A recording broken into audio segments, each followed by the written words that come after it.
Blog Talk Radio.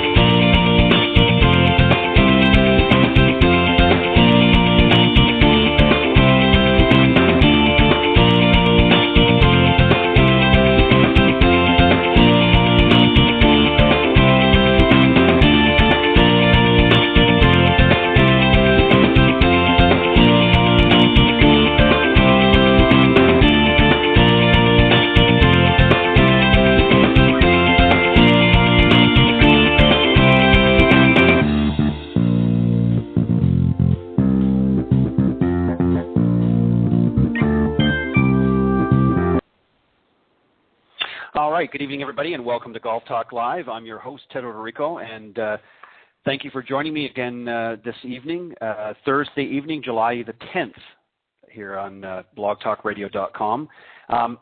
As I indicated in the promo for this week, of course, we're going to take another break once again from Coach's Corner.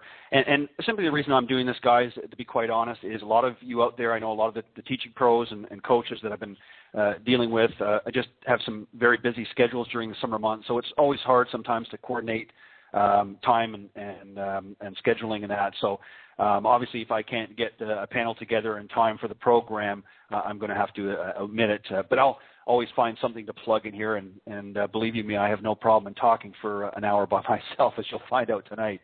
But anyways, I've got a great guest, of course, coming up a little bit later in the broadcast, Dr. Nick Molinaro. He's a sports psychologist, and he's going to be joining us, as well as actually one of the teaching professionals that's been on the show before, Brian Dobby, is going to be joining us when Nick is here as well. And also, a gentleman I haven't spoken to, but another PGA from Germany, and also a mini tour player, Chris Trunzer, I believe is his name, and we'll talk to him as well. He'll be joining us a little bit later in the show. But just to remind everybody, of course, we're live on blogtalkradio.com at Golf Talk Live, and the easiest way to get there is you can type in your URL on your computer or iPhone. Go to blogtalkradio.com and either /Golf Talk Live, or up in the search key you can just type Golf Talk Live and it'll take you right to the show. And of course, we're live every Thursday night from 6 p.m. to 8 p.m. Central Standard Time. That's 7 to 9 p.m. Eastern Standard Time for you on the East Coast. Don't forget, if you want to call in and speak to me or any of my guests during the live broadcast on Thursday evenings, you can do so at area code 646-716-4667. That's area code 646-716-4667.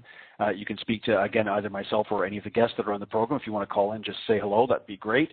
Also, you can email me questions or comments if you want about the program, or if you have somebody that has been on the program and you'd maybe like to have them come back again, you can certainly do so by emailing me personally at ted.golftalklive@gmail.com. And don't forget, just because the Coach's Corner panel is not here tonight doesn't mean you need to stop sending in your questions. So keep the questions coming, and you can send those to questions.golftalklive@gmail.com.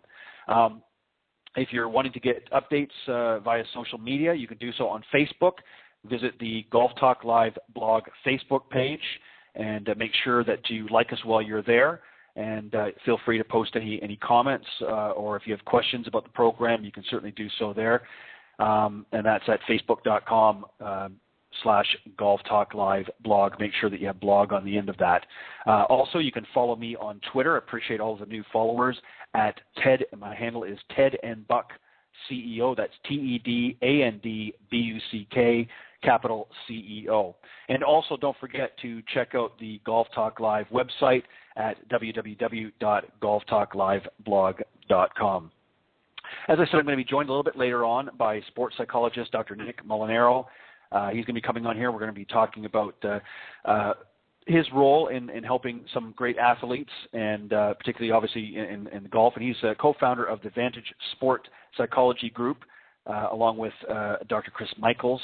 But Dr. Nick is going to be with us here in about an hour's time. But in the meantime, a few things I wanted to talk about tonight. Number one, I just wanted to, while I was mentioning about Coach's Corner, I said the last couple of programs, as you may recall, those of you tuning in, that I was going to be putting together a new series called Plan for Success, and in the midst of working on that right now. And what's going to entail on that, just for those of you that haven't tuned in, is there's going to be really 7 parts to the series. First part being fitness for golf. We're going to talk about, have a great panel put together that specialize in the fitness end of golf, and talk about different things and ways that, to get in shape, and some of the proper exercises that are really sort of golf conducive, if you will. And then we're going to follow that up on another show with another group of panelists, and we're going to talk about nutrition. Now, a lot of people might say, well, what does nutrition have to do, and how is that going to help my golf game? Well, what goes into your mouth obviously helps fuel your body. And if you're putting a lot of garbage food in all the time, that doesn't mean you can't have snacks once in a while. But if you're constantly snacking and eating unhealthy food all the time, your body is going to show that in a multitude of ways. Obviously, you're more than likely going to be overweight, and possibly in some cases even obese. But more importantly, you're not going to have the energy or the desire to really be very active, and also you won't have the stamina. And golf, believe it or not, when you're playing 18 holes, does take stamina. You're out there many times 4, 5, even 6 hours. And if you're playing, as I do down here in the southeast part of the United States, especially during the summer months, it gets quite hot. And if you're not fueling your body properly and nourishing it, then you're obviously going to feel the effects throughout your round. And it's just good health tips that we're going to be giving as well for this, but I think it's an important component that needs to be addressed. The third segment or part of the series is going to be practice. And what we're going to do is, again, we're going to have a panel of some great coaches that are going to be here, and we're going to talk about really how to put together a proper practice station, some of the proper ways to really work on your game, what is really sort of a priority in your game that you should be working on, how to decide what you should be working on is another way as well. We're going to try and do maybe an assessment right here on air and talk about some of the different things that we can do to help you put together a proper practice routine. In other words, we want you to practice with purpose, as we've mentioned many times in the program. So that's going to be the third segment. Fourth segment, I'm going to get some people together as well. We're going to talk about on the panel about the equipment, not just the different types of equipment and what their purposes are, of course, but also how to be properly fitted and why you need to be properly fitted in order to get the best out of your golf game. So we're going to talk about that. We're going to have some people from the equipment end of it as well as some of the coaches. And also we're going to put in the fifth segment, we're going to put together some great teachers and some great psychologists and so forth together to talk about the mental side. I might even get Dr. Nick to come back on that one as well. But some of the mental gurus out there in the golf world, get them on the program as well and talk about the mental side, how to mentally prepare. And as Cindy Miller in our segment on the Women of Golf show puts it, how to own your game. And to truly own your game, you have to be in control of your mental capacity. So we're going to be talking about that in segment 5 of Plan for Success. And number 6, of course, is going to be instruction, talking about some of the different technology available in instruction, some of the techniques that are out there right now, and some of the new ones that are going to be coming out, and also some of the old ones and how they've been effective over the years. And once we've done all 6 of those, then on the 7th one, I'm going to have a select panel put together, and we're going to sort of put it all together. And we're going to go from point A to point B and help you to prepare to go out and play your best round of golf. In other words, plan for success. So you want to stay tuned for that. For that. And that's going to be starting here in just a few short weeks. I'll give you the exact date, either the next show or the show after. I'm still sort of putting together the panel, but that's going to be part of the Coach's Corner Plan for Success series. And I think it'll be a good series, so I hope you guys will tune in. Make sure you start passing the word around tonight if you wish, and just let them know to tune into Golf Talk Live, and we're going to have some great stuff for you here. And just one other thing that I don't normally mention on the show very often, because I do post the show and that on so many different levels of social media. But if you want to follow the show, one of the great ways to follow it, you can either connect with me on Facebook or you connect with the program itself. But the other way to do it is if you go to www.blogtalkradio.com/Golf Talk Live, that brings you up to the main page where on Thursday nights, of course, front and center will be the current live broadcast. But if you scroll down, you will see that there is an on-demand section. Now, if you want to be notified of upcoming broadcasts right to your inbox, your email inbox, on that same page, there is a follow button right below the heading there.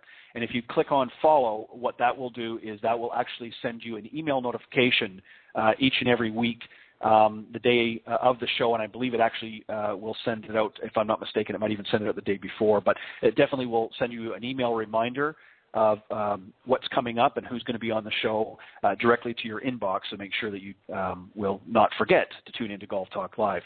But as I said, we're on every Thursday evening, Central Standard Time at 6 p.m. here on blogtalkradio.com.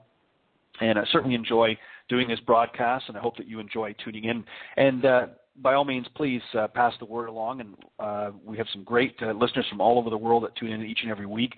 And I want to thank you, as I do every show at the end, but I want to thank you again here at the beginning. I appreciate you tuning into the broadcast. So stay tuned for the Plan for Success series coming up on Coach's Corner here in the next few weeks. And as I said, I will keep you posted as to the date that will actually start and some of the players that will be involved. I wanted to talk about a couple things tonight while we have some time here before Nick comes on. And one of the things is about positive communication. And, I was reading some interesting articles, and one sort of came to mind here. And it talks about teaching golf skills is really only one piece of being a good teacher or coach.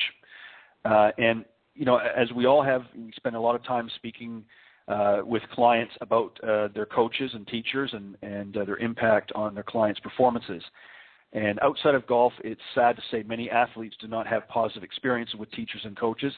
And part of the reason why is that teachers and coaches aren't necessarily chosen to teach and coach because of their fabulous people skills. Rather, and much similar to other jobs, people are hired to do a specific job for their technical skill or ability and or experience. And teachers and coaches are certainly no different. This doesn't mean that some teachers and coaches don't have the ability to be personable, caring, or supportive, but it does mean it's more than likely not the case. Olympic professional and elite teachers and coaches get paid to bring home the money or the gold, which again goes to not mean they necessarily have to be personable. Certainly don't get me wrong when I say this, but we need teachers and coaches with both technical skill and ability. But also we need teachers and coaches who understand how to work with people. And that's an important factor. One of the things that I've always said, and I think most teachers and professionals would probably agree, coaches, that you have to develop a good relationship with your students. Or if you're working with a high-level player, you have to develop relationships with your players. And you aren't going to be able to help them with really the difficult part, which is the mental game, without that. So it's extremely important. And if you're only spending time on the mechanics of golf, then your players are missing out. Like you, they will attribute slicing and missing putts to not practicing enough, as an example, and that more likely is not their problem. Many golfers that I've worked with have practiced so much, it was as if they had a part-time job alongside their full-time job. And after our work together, golfers certainly realize that they don't need to necessarily train longer, but they need to train mentally. As a teacher and coach, you know how mental golf is, and really the question is, why don't we address it more? And I think more and more we are in this industry, but it's something that really, I think, needs to come to the forefront. Fear is probably the biggest reason. And as an example, teachers or coaches may ask themselves, well, how do I address, as an example, the yipes, which is a mental issue. Teachers and coaches don't always know how to address what's mental.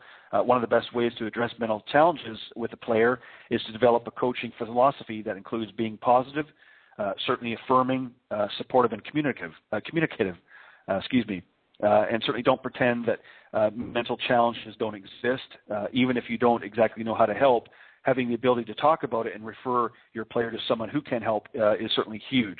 So if you're not, in other words, if you're not somebody that really area.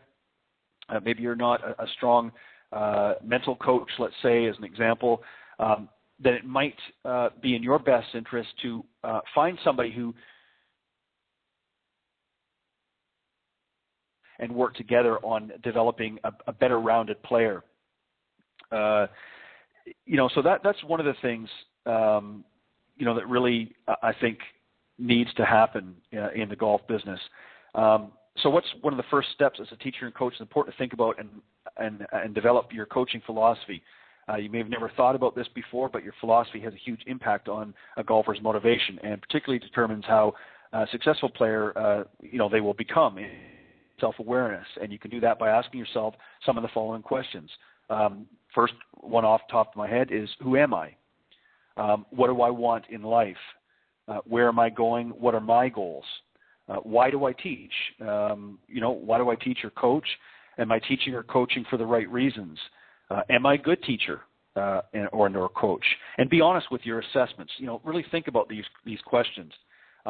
What would make me a better teacher or coach? Sometimes I think writing things down, in a manner, in questions like this and really sort of doing some soul searching helps us to become better coaches and or teachers. Some of the other things are, what are your goals as a teacher or coach?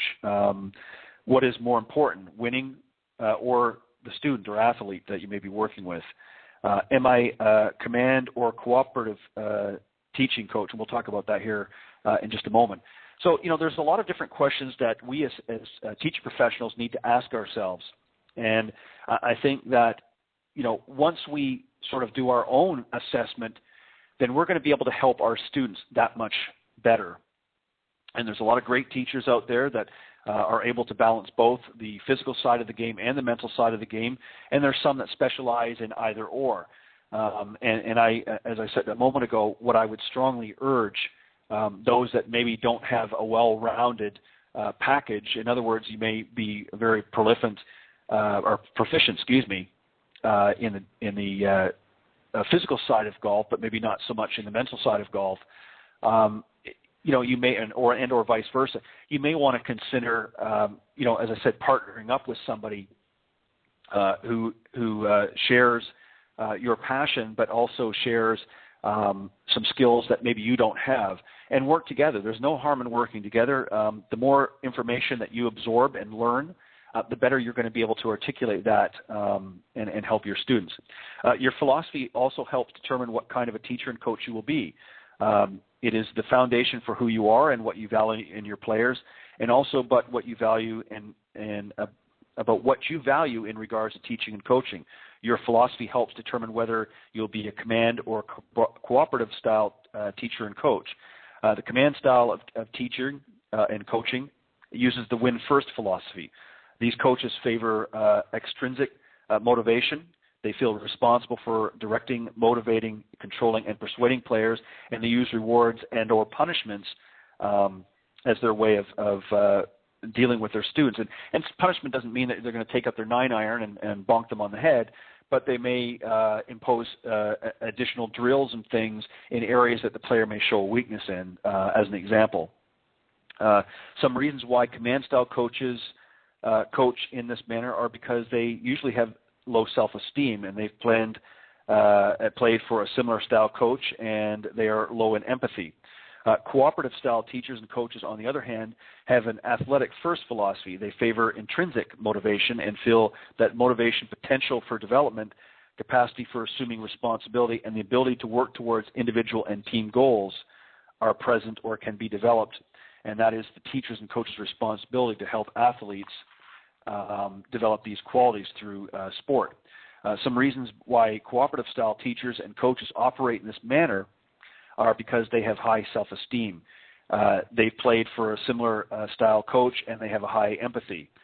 And if you can, as Albert Hubbard said, if I can supply with you a thought that you may remember it or not, but if I can make you think a thought for yourself, I have indeed added to your stature. What does this mean? It basically saying that as a coach, you can tell your players what to do, command, or you will help support them to figure it out, cooperative.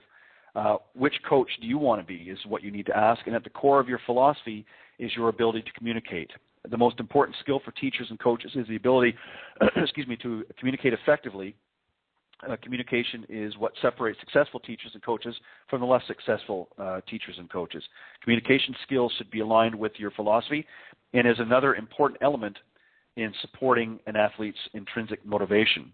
Effective communication is also often the difference between success and failure for the relationship between both teacher and coach and your player. What is effective communication? Well, here are some things to consider. Get to know their player as a person. Very important to do that. And when I say player, I'm not necessarily talking about a high-level player, but that you're working with. Get to know them on a personal level. Get to know some of their likes and dislikes outside of golf. Getting to know that person develops a comfort level between you and your student.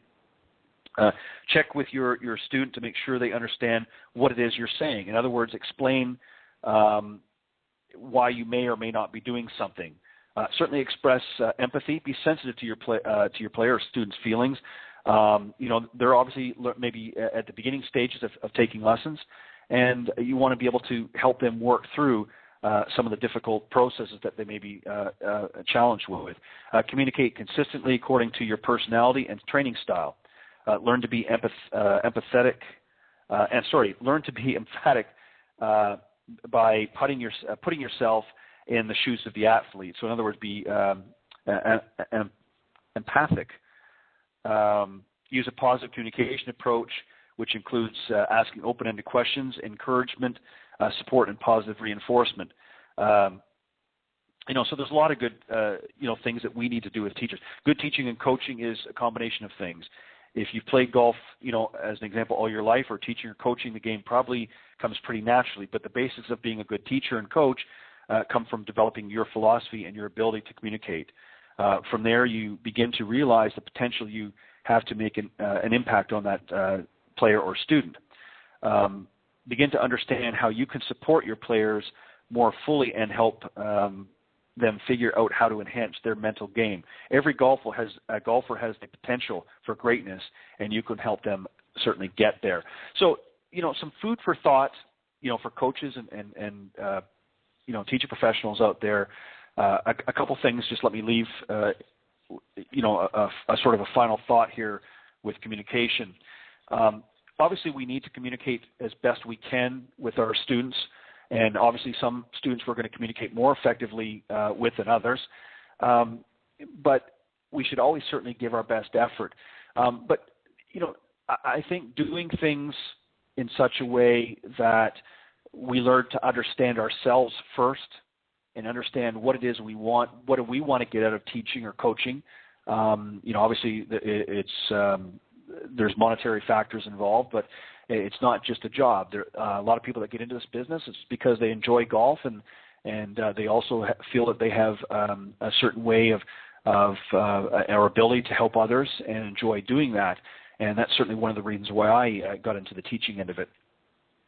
Certainly I enjoy playing golf, but I also enjoy helping others to play their best golf. And I try to communicate as best I can with students. And I remember that every student is different. What might work for. So we're going to talk about a lot of these different things in some of the upcoming Coaches Corners. As I mentioned to the guys a few weeks ago, really this season I wanted to kind of get my feet wet a little bit with the panel and just take some general questions and help with some of the tips. But I want to get into a little deeper, philosophy, if you will, in working with some of the people and some of the coaches and that, and really get into some of the meat and potatoes, if you will, of coaching and how we can help to improve not only our own individual coaching styles, but hopefully shed some information that will help others in the industry. So make sure that you stay tuned for that. As I said, that'll be coming up, the Plan for Success series with some great coaches, some that have been on the program, and some new ones will be coming and joining us as well. One of the other things that I wanted to talk about, I thought would be kind of interesting to share, is dealing with being under pressure. And I've got some examples here out of the archives, if you will, that I thought would be interesting to share. Some of you older folks out there like myself will probably remember some of these. Some of the younger ones may not, but I thought it was kind of interesting, and I thought I would share it with you. And really, being under pressure, of course, it happens to the best of us. And here's sort of a question here that I thought I would throw out. What do Doug Sanders, Ed Sneed, Scott Hoke, and Tom Watson have in common? And as I said, if you're somebody who's obviously in my age group, you undoubtedly know all of these golfers as gentlemen that had missed a short putt that would have won him a major championship. And less kind people might have said these players choked, but and they might be or might not be right, but too many people automatically label a failure to perform in the clutch as a choke when it simply may have not been the case. We all are human, of course. A 3-foot putt missed on the front nine Thursday morning of a tournament doesn't receive the same harsh assessment as one missed Sunday afternoon, certainly not by some of the armchair critics. But on the other hand, there are certainly visible signs that identify if a failure to hole a putt was a choke or not. A choke can be defined as letting the pressure of the situation directly lead to the failure to execute correctly. And we're going to examine each of these cases individually. So let's talk. The first one I want to talk about is what happened to Doug Saunders at the 1970 British Open in St. Andrews. And really, of all the final hole major meltdowns, this is probably one of, as has been put many times, as probably the granddaddy of them all. The clip that, if you ever get a chance, I'm sure you can get it on YouTube and that, but the clip of Saunders missing 3-foot putt to win the 72nd green jacket and then pathetically chasing after it are apparent, would be apparent after missing the misbehaving child is certainly legendary. 3-foot putt would have given Saunders a one-stroke victory over, of course, none other than Jack Nicklaus in his prime. Nicklaus went on to win the playoff the next day. And here's essentially what happened. After driving, really doing a great drive on the final hole of regulation, Saunders was faced with approximately 60 yards left of the pin, which was located in the middle part of the green. Saunders, of course, walked all the way up to the pin and examined the location before walking all the way back to hit the ball.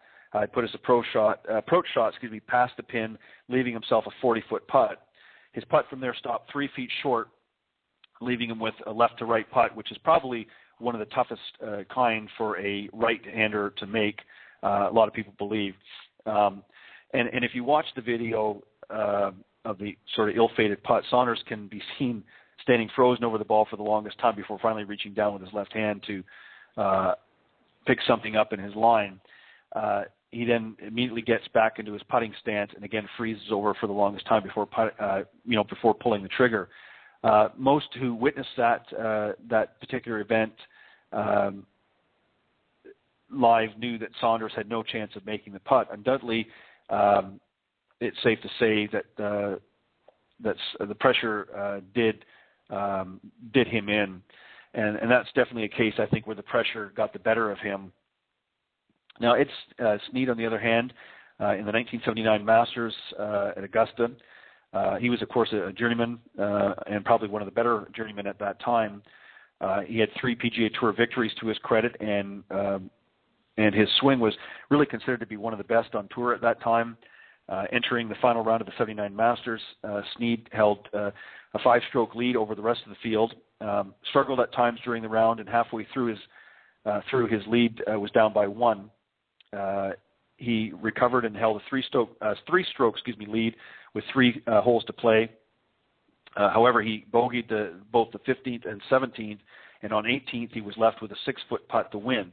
Of course, the putt never had a chance, and he hit it tentatively, and the ball hung on the lip, forcing him to play off with Watson and Fuzzy Zoeller. And Zoeller famously holed his putt in the first sudden death playoff victory, and it was Masters history, and Sneed was left to wonder what if for the rest of his life. While Sneed's meltdown wasn't necessarily as obvious as Saunders, again, the gravity of the moment likely caused him to lose his only real chance at a green jacket. Scott Hoke, of course, in the 1989 Masters, who I remember watching this one here. Hoke was was really a solid tour veteran at the time, and he came into the 1989 Masters. He came with 3 victories on tour and was destined for many more. But it was really the major championship that he didn't win that might have been most memorable for him. Played a good final round, shooting 69 after starting the day 1 stroke behind the leader, Ben Crenshaw. The problem, though, was Nick Faldo had a round that day at 65, which vaulted him into a tie for the lead after regulation play.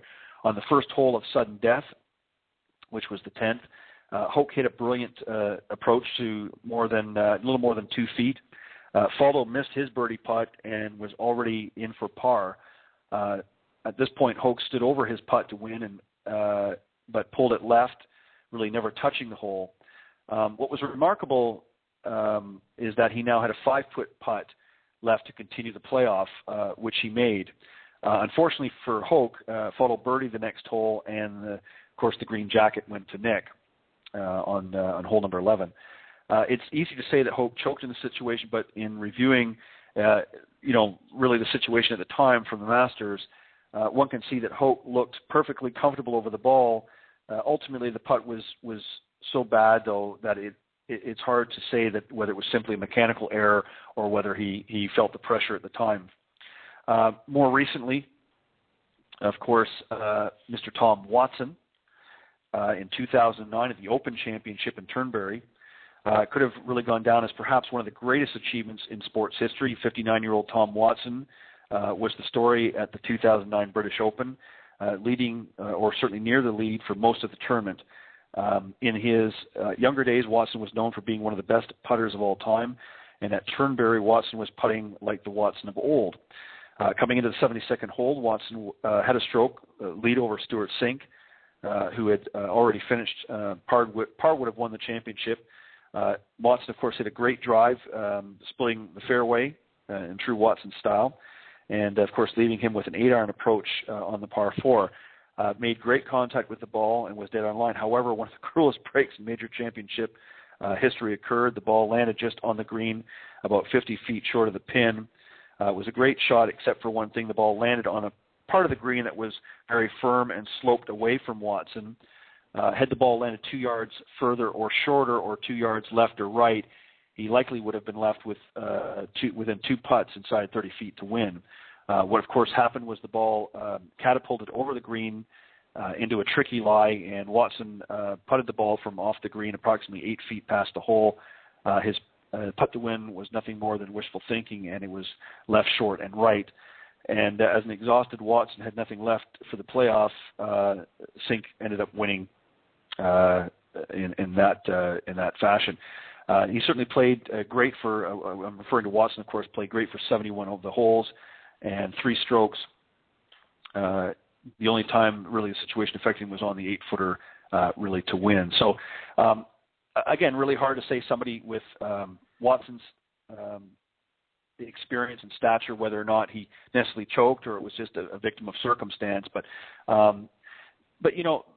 one of the things that happens to all of us, regardless of whether you're playing in an Open Championship like Tom Watson or Augusta National like Ed Snead did and Doug Saunders and, of course, Scott Hoker or some of the more modern players, you might be just playing in your club championship, or you might be playing in a corporate event. We all feel pressure. Certainly we or our students as coaches might think that we are the only ones in the world to let pressure get to us. And, of course, as we've seen in these cases, that is not so. Even the best hardened competitors certainly let pressure get to them in various times. Pressure tends to affect golfers in similar ways. If we recognize what's going on, we can take steps to overcome it, even during times of high anxiety. On full shots, adrenaline tends to kick in, and of course, players tend to hit the ball too far. At St. Andrews, Saunders hit his approach shot well past the pin. Later in an interview, he said that he wanted to safely avoid the Valley of Sin, as he called it, the depression that sits in front of the 18th green, but that day the whole location wasn't anywhere near it. So if we feel an adrenaline rush and we have to make at least a half swing, we would almost always hit the ball further than we intend. On a full swing, the best thing to do is to take one less club. On a half shots like Saunders' approach, we need to trust that we will likely hit the ball too far and dial back the force we intend to use, especially in a pressure situation like that. On short shots and especially putts, the tendencies are to leave the club face open, to not hit the ball hard enough, some of the things that happen quite often. With the exception of Hoke, all of the above examples certainly bore this out. If we feel pressure while putting, we must make certain to stroke through the ball and to release the club head so we don't certainly leave it open. This instruction for tension in the full swing and short shots are not foolproof, as tension has a remarkable way of overcoming good golf. But, you know, this just goes to really show you that, you know, even the best players on the PGA Tour or LPGA, whatever tour you may be following, certainly feel pressure, as we all do. And, you know, probably one of the best ways that we can deal with pressure is not just practicing on the practice tee and up at the range, but working on as I talked about earlier, on the mental side of things. Your mental game, as Nicholas has mentioned many times in his career, probably really represents about 90% of most people's golf game. Certainly 10% for the physical side. I mean, most people, I think, with some reasonable skill can hit the ball a decent way and certainly keep it in play. But once your mental capacity starts to diminish and starts to fall by the wayside, then all the sort of golf demons start to pounce upon you. And more often than not, you're going to start struggling in your round. So working on the mental game, is probably one of the best things that you can do. Excuse me while I take a sip of water here. Working on your mental game, as I said, is one of the best things that you can do. And getting together with a mental coach or somebody that you're working with right now, if they are able to help you with that end of it as well. And if they're not, then you want to seek somebody out. And some of you might say, well, you know, I just play on the weekends once in a while. What do I need a mental coach for? You may not necessarily need a mental coach in that particular case, but it wouldn't hurt to, talk to your professional if you're working with somebody and just explain, be honest with them. Explain some of the anxieties that you feel and have out in the course. Do your own assessment, jot some of the things down, make some mental notes. In addition to following what it is that you do on the golf course as far as how many putts you've made or how many greens and regulations, it's also, might be worth taking some notes after the round. I don't suggest that you do too much during the round because obviously we're trying to avoid slow play, but maybe after the round you can maybe jot down some mental notes when you're sitting in the clubhouse and maybe having a sandwich or a drink or and don't just replay the shots, but replay some of the anxieties. Think about some of the things that, affected your play. For instance, you might have been on the 10th tee and maybe it was a daunting par 5 and you just felt you weren't going to be able to reach it in 2 and were unsure of whether to try and lay up with your second shot or whether you should try and go for it. You might be faced with a situation where you're hitting over water. That might be something that creates a lot of anxiety. If that's the case, then you want to make note of that and say, okay, these are areas that I feel my highest stress levels in my golf. And those are things that you might want to bring up the next time you are working with your coach or teacher and say, these are areas of my game. Everybody always focuses on the simple things. And let me give you some examples. I always get, when I have students, I work with a lot of corporate clients, and of course, a big thing for them is they want to look good for their corporate events. So I try to guide them as best I can. And one of the things that I always say to them, okay, is, well, what is it you want to get out of your golf game? And obviously they want to score better and they want to play better. But more often than not, they just want to look better. They just want to, play a respectable round of golf, and great if they win the tournament. But that's not really the most important thing. For them, it's just they want to look good in front of their colleagues or peers, and they just want to, to have some fun. So the first thing that I always say to them is, number one, you have to have fun. If you're not out enjoying what it is that you're doing, I don't care what it is, but in this case, of course, we're talking golf. You have to have fun and enjoy it. And if you're not doing that, then you need to ask yourself why. And if it's because your head is so filled with so many thoughts of, well, I've got to keep this straight and I've got to do that, or swing thoughts, or hopped up with anxiety of playing certain holes and things like that, then you're not going to have a stress-free and enjoyable round. You're going to have some stress, I don't care what level of player, but how you handle that stress is going to dictate how well you're going to play your game. Most high handicappers that I've seen, with obviously few exceptions, can hit a decent ball. They may not be able to hit it 300 yards down the middle, but they might be able to hit it 200 yards and keep it in play, or certainly hit a respectable shot. That being the case, develop a go-to shot.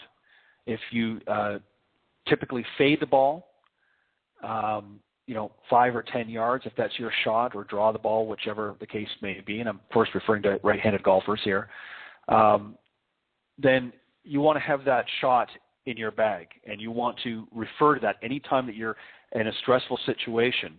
If you know that you can hit that shot at least 50% of the time, that shot is going to be successful, then that's the shot that you want to go to. And the reason why I say that is sometimes you might be faced with a situation that maybe, as I said, you might be hitting over water to the green.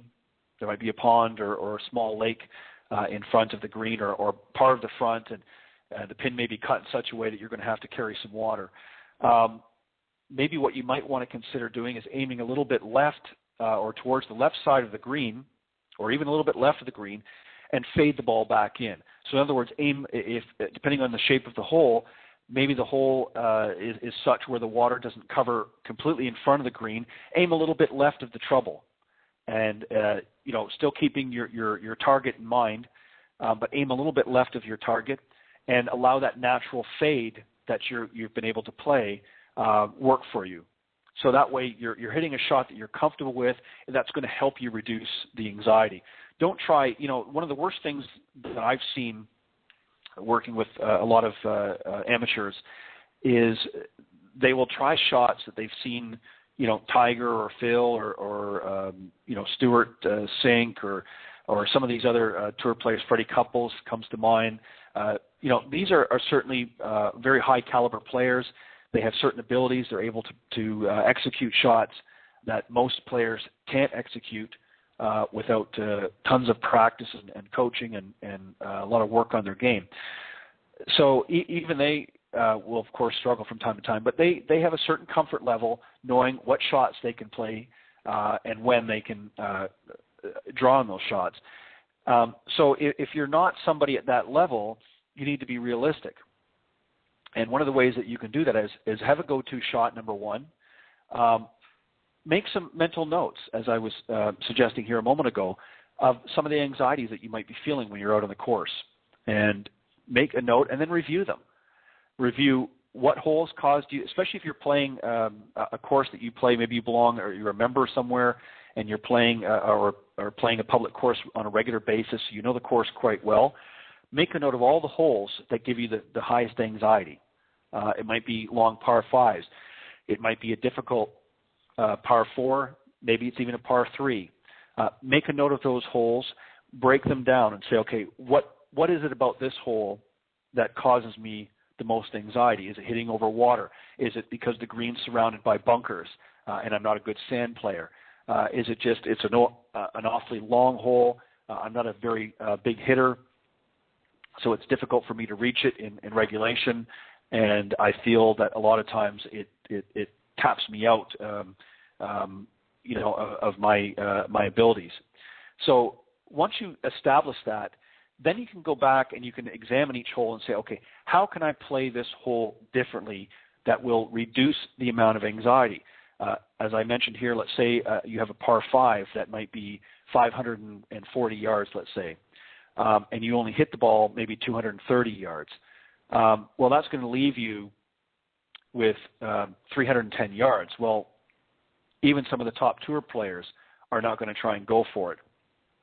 So obviously what you want to do in a case like this is be realistic and say, okay, what number do I need to hit to get to that comfortable layup position that I can hit a good wedge shot or even a short iron, a 9-iron, let's say. Preferably I want to hit my wedge, but let's say even a 9-iron to the green. So I want to work from the green back, and I want to say, okay, I can hit my drive, I know, roughly 225, 230 yards. That's going to leave me 310 yards left. I want to get to 100 yards. So, I want to hit a club that's going to hit maybe about 200 yards. Or maybe I might even want to hit 185 and leave me a little bit more than 100 yards left to the pin, where I'm hitting a shot that's going to be more comfortable. So there's a lot of variables that you can look at, but that's what you need to do is break them down. And what I would suggest is these are things, once you've made your notes and once you've sort of analyzed what it is that you have high anxiety about, then maybe what you want to do is then you want to go to your teacher or coach and you want to discuss this. Set up a time with them during one of your lessons and say, okay, instead of us working on the range, I'd like to sit and maybe have a coffee or something and talk about some of the anxieties that I feel when I'm out playing a round of golf, and especially when you're getting in preparation for an upcoming event, whether it be a corporate event or maybe you're playing in a club championship. So these are some things that you can do to help. As I said, under pressure, it happens to all of us.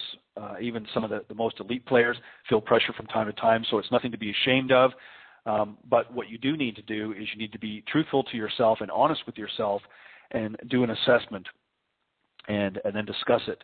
And if you're not working with a teacher professional in your area, then I would certainly recommend that you seek one out if you want to improve.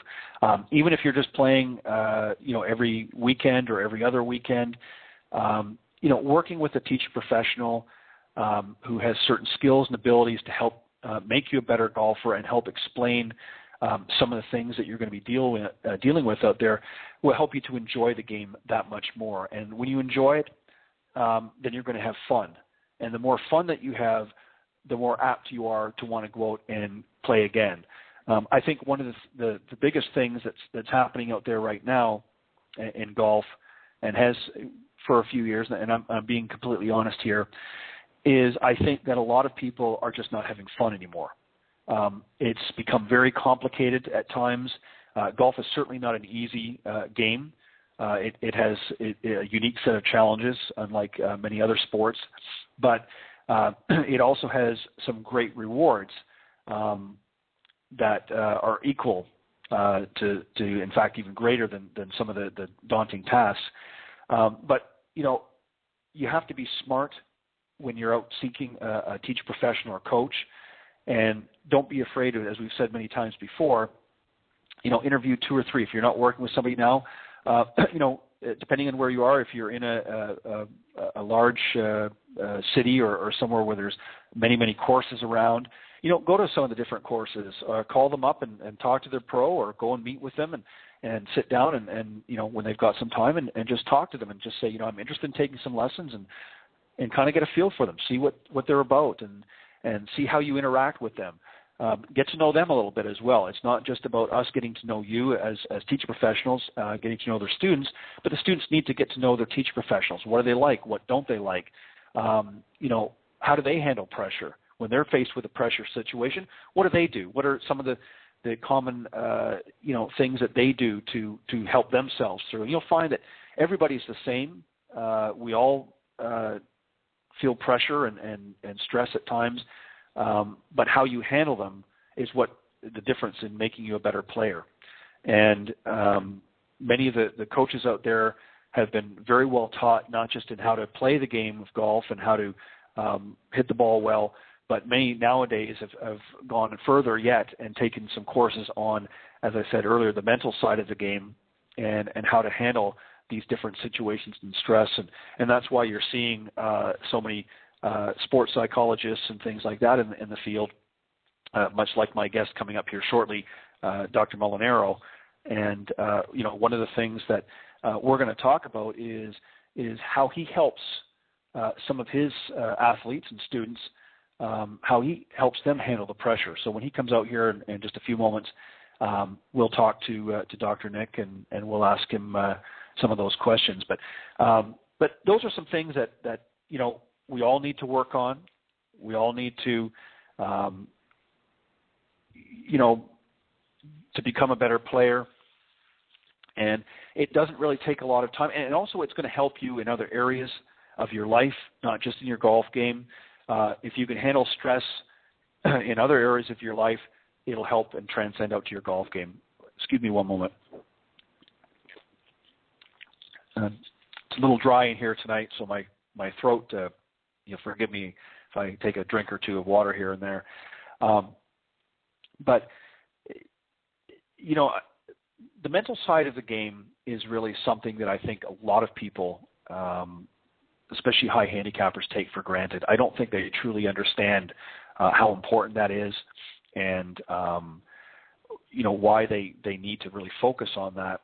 And I think that, as I said, working together with some great teaching pros out there who are well trained not only in the ball striking ability but also in the mental side of the game is something that you definitely want to do, is connect with them and get them to help you work through those areas. Let me just remind everybody, of course, we are live on Golf Talk Live tonight, every Thursday evening at 6 p.m. Central Standard Time. You can tune into the program on blogtalkradio.com, and you can just go to the link there. It's www.blogtalkradio.com/Golf Talk Live, or you can just type in Golf Talk Live up in the search key. You can certainly speak either to myself or any of the guests that are on the show. You can call into the program on area code 646-716-4667 anytime during the live broadcast, which is Thursday evenings from 6 to 8 p.m. Central Time. That's 7 to 9 p.m. Eastern Time. You can also get email questions or comments to me if you want personally about the show at ted.golftalklive@gmail.com. And if you're a teaching professional or somebody in the golf industry and you've been tuning into the program, or maybe you have an associate who's been on the program and maybe you feel you have something to add to the mix, by all means, feel free to throw your hat in the ring, and you can contact me through my email at ted.golftalklive@gmail.com, and I will certainly get back with you and set something up. Also get updates through social media by going to Facebook and liking the program. You can go to facebook.com/golftalkliveblog. Make sure you have blog on the end there. And certainly appreciate all of those that have gone and liked the page. It's growing in numbers, and I appreciate that. And make sure that you pass this around. One of the ways that this program has really gained a lot of momentum over this last year, as most of you know that follow the program, I do promote it through various social media, but I don't do a lot of great advertising. And what I mean by that is I don't, I'm not splashed all over billboards or things like that. And the reason I do that is, obviously it's cost effective for one, but I really am a firm believer in sort of a grassroots movement. And the show has really done extremely well. In fact, I couldn't be happier with the results. We have a very large global audience that tunes into the program every week, and literally from virtually every corner of this planet tuning into the broadcast. And the numbers are growing each and every week and every month. So thank you for that. But what I would certainly ask is that you pass it on and let others know to tune into the program. We've got some great guests, and if you've missed any of the live broadcasts, not to worry, there is an on-demand section, much like your cable provider has. There is an on-demand section. You go to the link that I just mentioned. I'll give it again at the end of the program at blogtalkradio.com. And when you click in Golf Talk Live, during the live broadcast, of course, the current programming live broadcast will be front and center, but you can scroll down afterwards and you can see the previously recorded episodes, and you can tune into one of your favorites if you've got one there.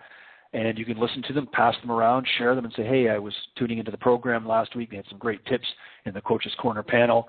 Thought you might like to hear that. So you can email the links to your partners in golf and help grow this audience. And I appreciate all of you for tuning in. As I said, the audience has been growing every week since I started this last year, and so much so that I actually created a second show called The Women of Golf, and of course that's every Tuesday morning at 9 a.m. Eastern Standard Time. That's, of course, I'm joined by none other than one of the hardest working women in golf, LPGA professional Cindy Miller, who is not only a great teacher professional, but she is also a player on the Legends Tour, which is the equivalent of the Champions Tour for ladies, and doing some great things out there. So Cindy and I are talking golf for the ladies every Tuesday morning here on the Blog Talk Radio Network, and that's Women of Golf. So you can get there the same way. You can type in blogtalkradio.com/Women of Golf, and that will take you to that program. And as well, that's Tuesday mornings at 9 a.m. Eastern Time, and it runs for 1 hour till 10. And Cindy and I are on there every Tuesday, and we're working as hard as we can to help grow this game in an area that is really under-tapped. Certainly there are a lot of millions of golfers out there, but in comparison, it's certainly still a male-dominant sport. But the ladies are joining in now and taking it up a notch, as Emerald Lukosky said, that they are starting to get more involved. A lot of great female teacher professionals and a lot of players out there are really pushing to help grow this game. And as I understand, last week, this past Tuesday, we had Karen Palacios Jansen on the program, who's a very prominent lady teacher professional with the LPGA, and she talked about a new certification program that the LPGA has put out called Teaching Her, and it's really designed to help teach professionals such as myself and others out in the business work with women golfers out there, how to teach and work with them a little bit differently. And some might say, well, what's the difference? Well, men and women do learn differently, as we've discovered over the years, and we listen differently, we speak differently, and we communicate differently. So it only makes sense that if you're going to do some things one way for men and some things one way for women in most everyday life, it only seems natural that golf needs to do that as well. So that is available if you go to lpga.com. I believe she said, Karen said that there is a link there that talks about that. So a lot of great things happening, and we're trying to do our part, Cindy and I, with the Women of Golf every Tuesday at 9 a.m. Eastern Time. So please join us. We appreciate the support, and we're trying to grow that audience as well. And so for any of you ladies that are tuning into the Golf Talk Live program, certainly want you to tune in every week and listen to this program. But if you want something that's geared a little bit more for the ladies, then you might want to tune into the Tuesday morning show. And if you can't tune in live, certainly we would love to have you join us live. But if you can't, as I said, the programs are all auto-recorded during these live broadcasts. So for those of you that may have other things going on in your busy schedules, you can certainly pick up and listen to the programs when it's convenient for you. So as long as you're tuning in, I'm okay with that, and I appreciate you tuning in tonight.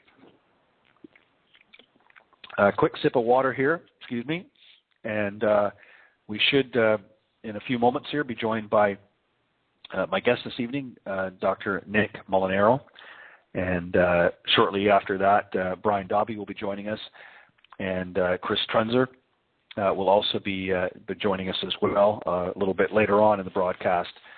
These are two individuals who have worked with Dr. Nick, and he's going to let them talk a little bit about their experiences, and also get to hear a little bit about, some of what I talked about earlier about the mental side of things and how he's helping athletes out there in all areas, not just golf, but obviously we're going to talk a little bit golf tonight, how he's helping them through his sports psychology. And So as we wait for Nick to come on board here, and it looks like he's here, so let me just give you a quick rundown. As I said, my guest tonight, of course, is Dr. Nick Molinaro, and he is a licensed psychologist. He's a sports psychologist and is the co-founder of Vantage Sports Psychology Group. He's a licensed psychologist and has been working with athletes, business executives, and performing artists for over 20 years now. Dr. Molinaro earned his bachelor's degree in psychology from the University of Scranton, earned a master's from Keene College of New Jersey, and his doctoral degree in human development from Fairleigh Dickinson University, received a postgraduate education and training at the College of William and Mary, Temple University, and San Diego University for integrative studies, he's a member of the Association for Applied Sports Psychology, New Jersey Psychological Association, and the American Psychological Association and divisions of Sports Psychology and Counseling Psychology. So without further hesitation, would you welcome my guest this evening? Welcome, Dr. Nick Molinaro, to Golf Talk Live. Thank you, Ted, and I appreciate the invitation to be on your esteemed show. Well, thank you. I'm glad to have you on here, and we were actually talking, or I was talking a little bit earlier. I don't know if you managed to catch any of the earlier part of the show, but was really sort of talking about the mental game a little bit, and how people really need to spend a lot of time on that area of the game, and really much more so than the physical side of it. So we're going to talk a little bit about that tonight. And a little bit later, in actually a few moments, we'll be joined by PGA teacher professional Brian Dobby, who's been on the program before. And actually, that's how Nick and I came about connecting. So thank you, Brian. I'll thank you, of course, when you come on the show, but I appreciate making the connection. Nick, let's just talk a little bit about, first off, how the Vantage Sports Psychology Group came together, how you guys, and actually you have a partner in there, Chris Michaels, Dr. Michaels, as well as yourself, headed this up. Tell us a little bit about that and some of the things that you're doing with it. Well, Chris and I have been colleagues for a long period of time, and both of us have been working in sports psychology and decided to bring our practices together. And the reason for that was that we were offered the opportunity to work with Diamond Nation, which is a baseball program in the area, and several other baseball programs, Randolph Batting Instruction, RBIs.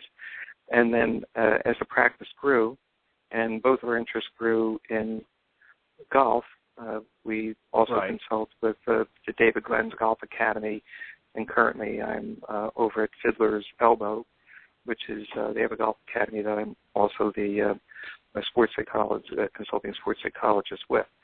So we needed to be able to bring our practices together to offer a program that was diverse enough and had enough personnel to meet the needs. We also consult with Madison Medical and Sports Rehabilitation Center, Inception Sport Performance over in Madison, New Jersey. So we've been fortunate enough to continue to develop our practice and be consulting sports psychologists with several groups.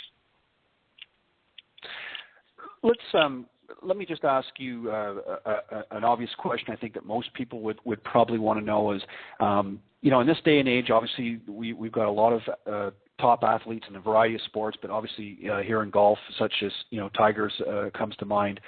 Why is it important that, especially this level of player, that they have a sports psychologist in their bag? That's a great question. Well, first of all, I think if you take a look at how many professionals on the PGA Tour are seeing sports psychologists, the statistics indicate that there's more tour players seeing sports psychologists than swing coaches.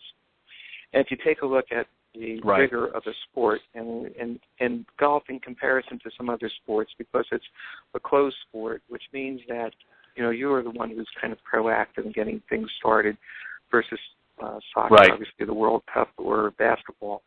So everything initiates with the player, and everything that begins in play actually begins with your brain. And the fact that the mind controls the brain, and the brain controls the body controls the club head, how you spend your time within yourself, your mind, is so important. So, as you know, a golf swing is 1.3 to 1.5 seconds to shoot par You're only spending 90 seconds in a 4.5 round golf actually swinging the club. What do you do with the rest of the time? Well, the rest of the time, if it's not social, we're talking about competition, you have to keep your mind so alert to bring yourself into what we come close to as the zone of performing optimally and bring yourself out of that so that you don't wear yourself out mentally. There's no other sport that requires this kind of in and out for such a brief period of time to execute such a finite skill. So that's the reason I think that's necessary to have people like myself with professionals.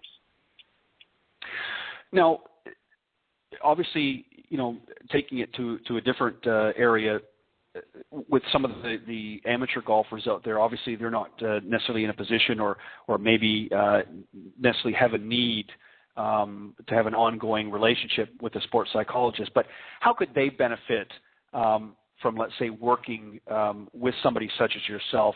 Obviously, there's personal benefits, but what are some of the benefits, and how is it going to help their game? I mean, obviously, we know how it's going to help the elite athlete, such as Tiger Woods or Phil Mickelson or some of the other top guys on the tour.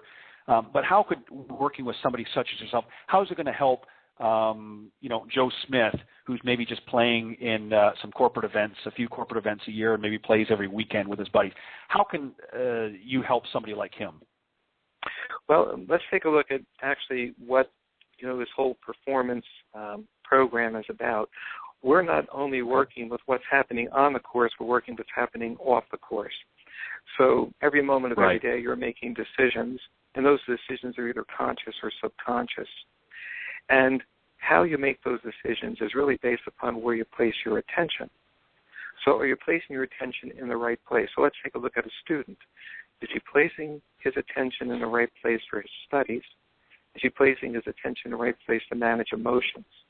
Both of those qualities are the things that you use on the golf course as well as you use in everyday life. And there's a high correlation between performance in sport and performance in business. Actually, the studies have shown that factors that elite athletes use are great examples demonstrated in performances in business. So when I work with, let's say, a junior, I'm not only working with them in terms of the performance on the course, it's also about the performance in life, managing emotions, directing attention, decision-making, screening out distractions, and confidence issues. So it's really a global process. So a lot of the juniors I'll see for just several sessions to debrief them on a test that I do, teach them some basic mental skills on the course, off the course, and then try to help them apply that in other parts of their life. Now, Nick, how do you, let's say as an example, and this can obviously happen at any level, but we'll deal with it with the athletes, just to simplify the process. Obviously, you because you're working with them and dealing with issues that are happening outside of the golf arena, shall we say, obviously you maybe have a new player that you're working with, and they come to you with a situation where they've got a lot of external baggage they're carrying. They've got a lot of things going on off the course, and it's very apparent, and it's showing up in their play.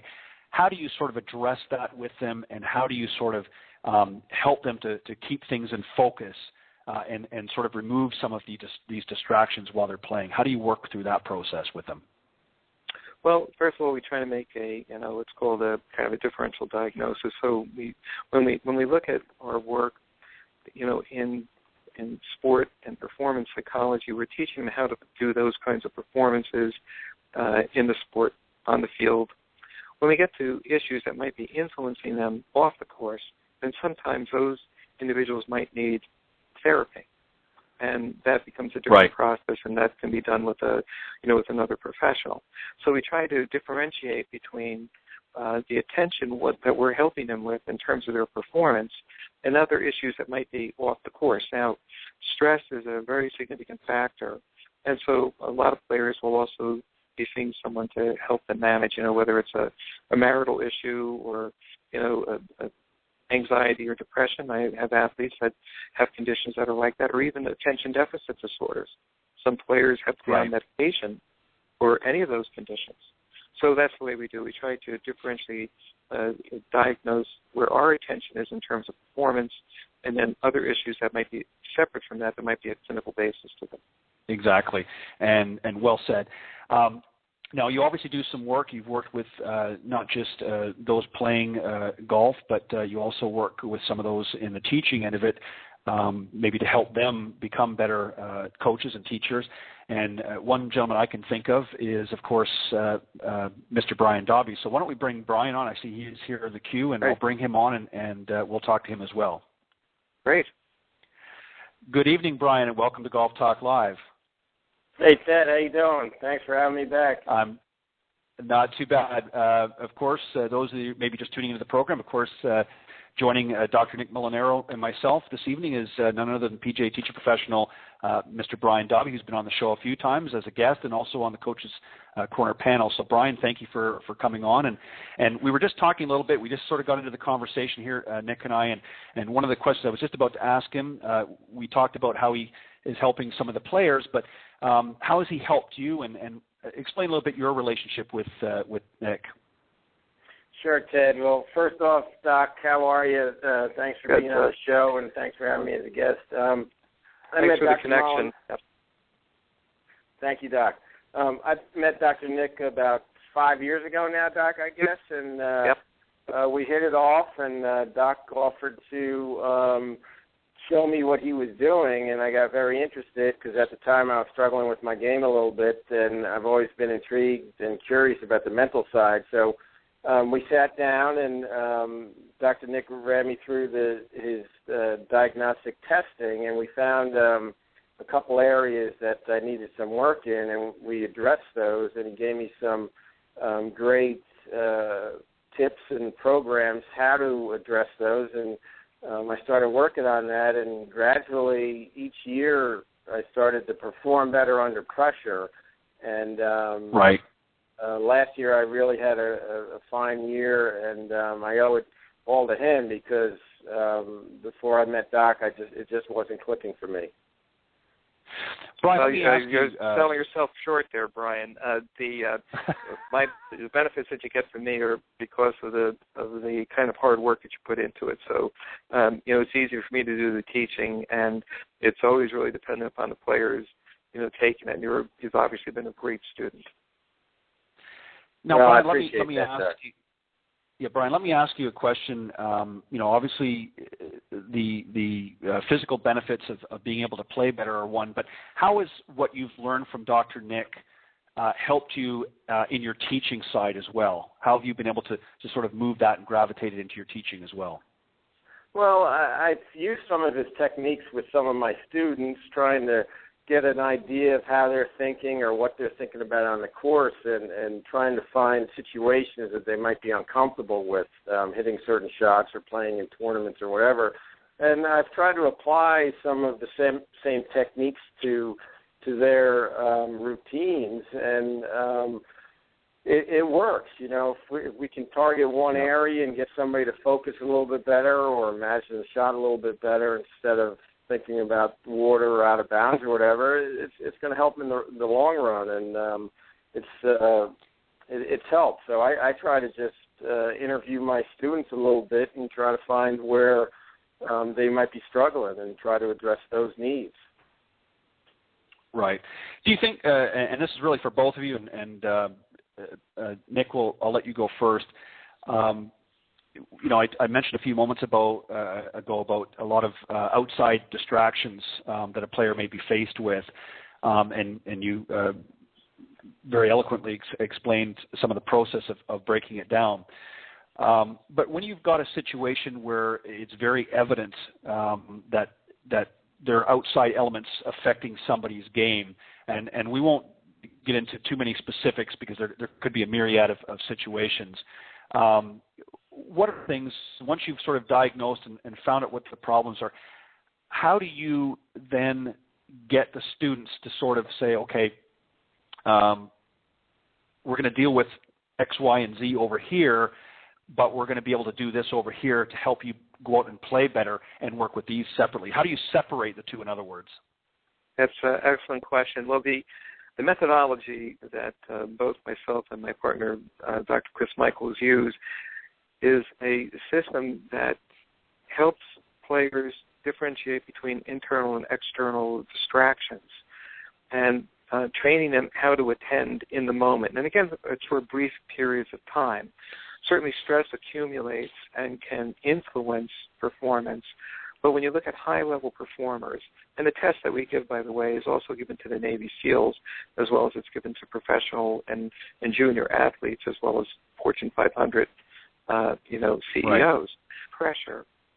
The performer, athlete, a performing artist, businessman, junior, use a system that is the most effective by training how to shift your attention from external cues initially to an internal cue of making a decision, let's say what club you're going to use or how you're going to take the club back, for the shape of a shot or putt.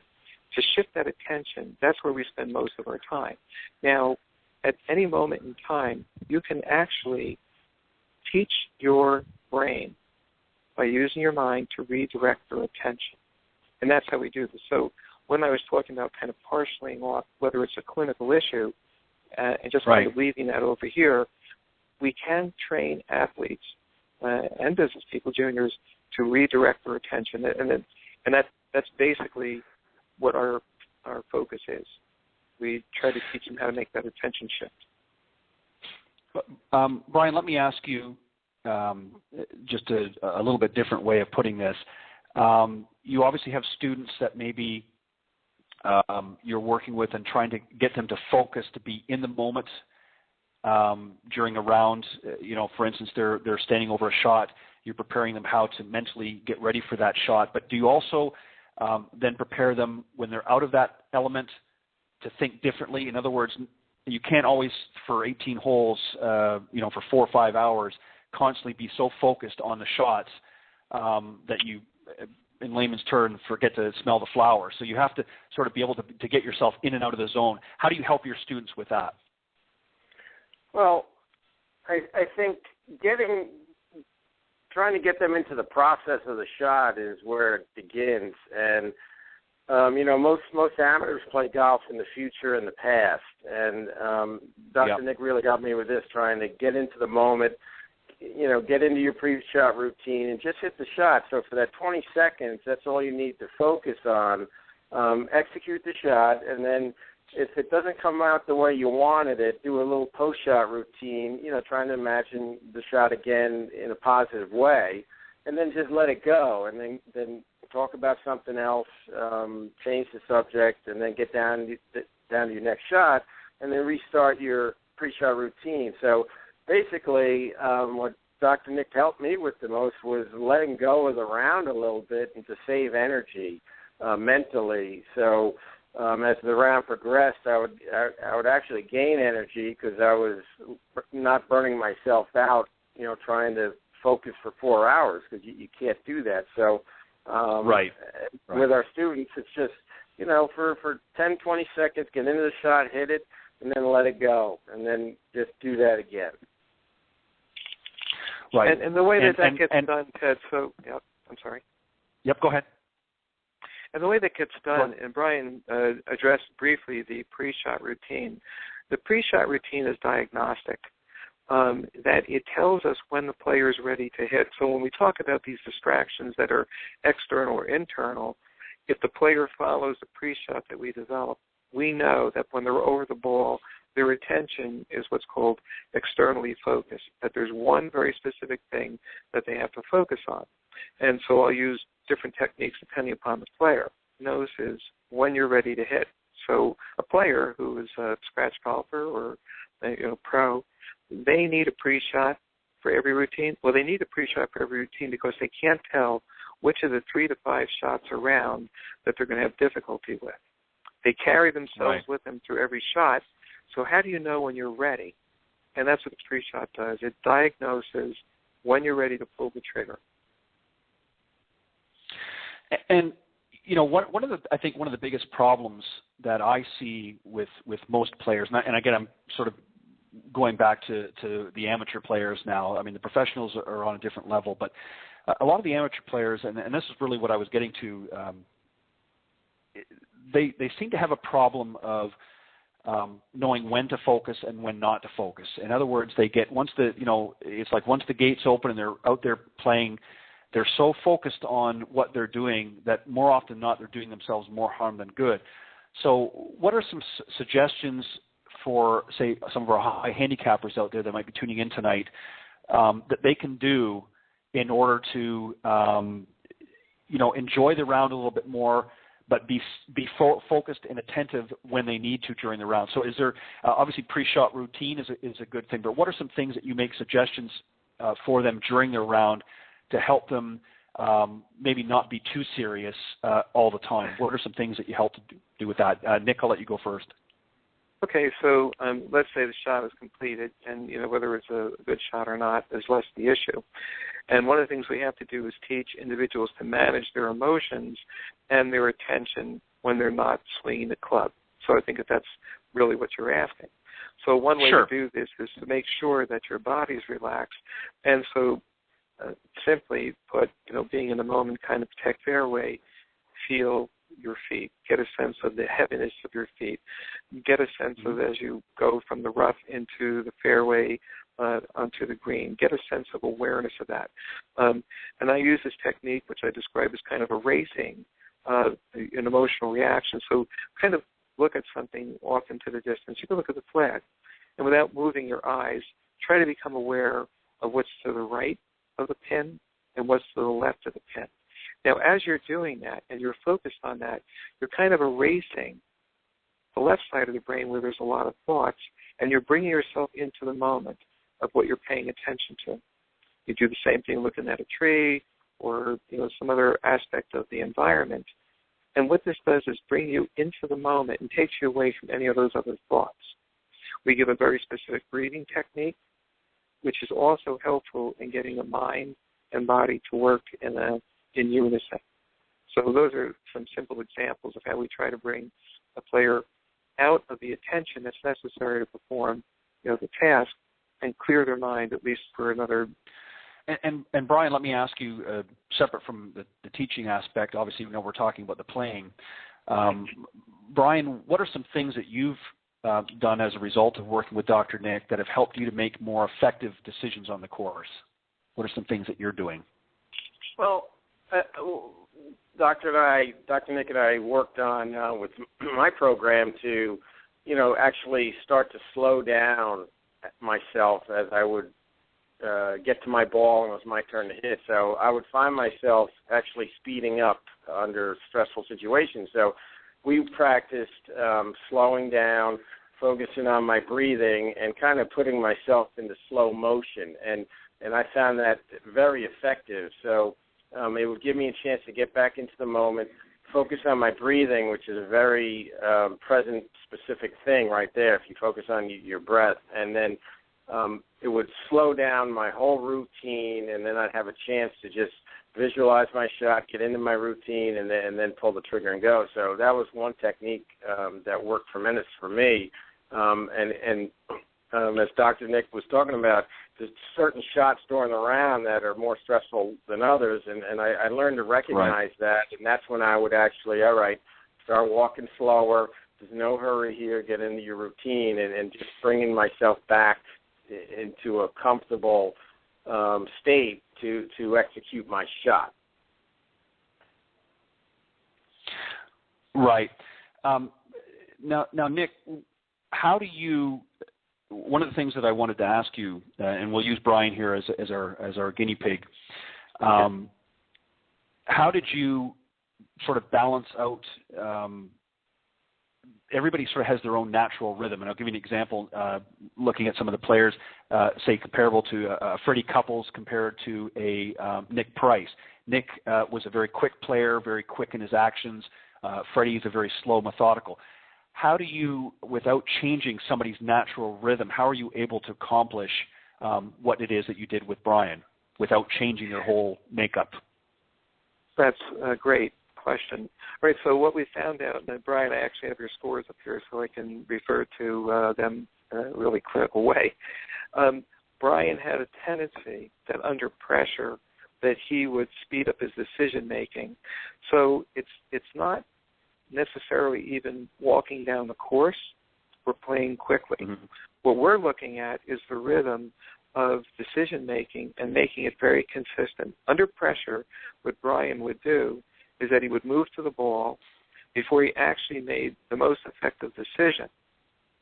And Brian's got very, very good awareness. One of the things that has really helped him, he's got very good awareness, and he's very flexible cognitively, which means that he can actually shift his attention, in a world-class way. We have ways of comparing his scores to certain athlete groups.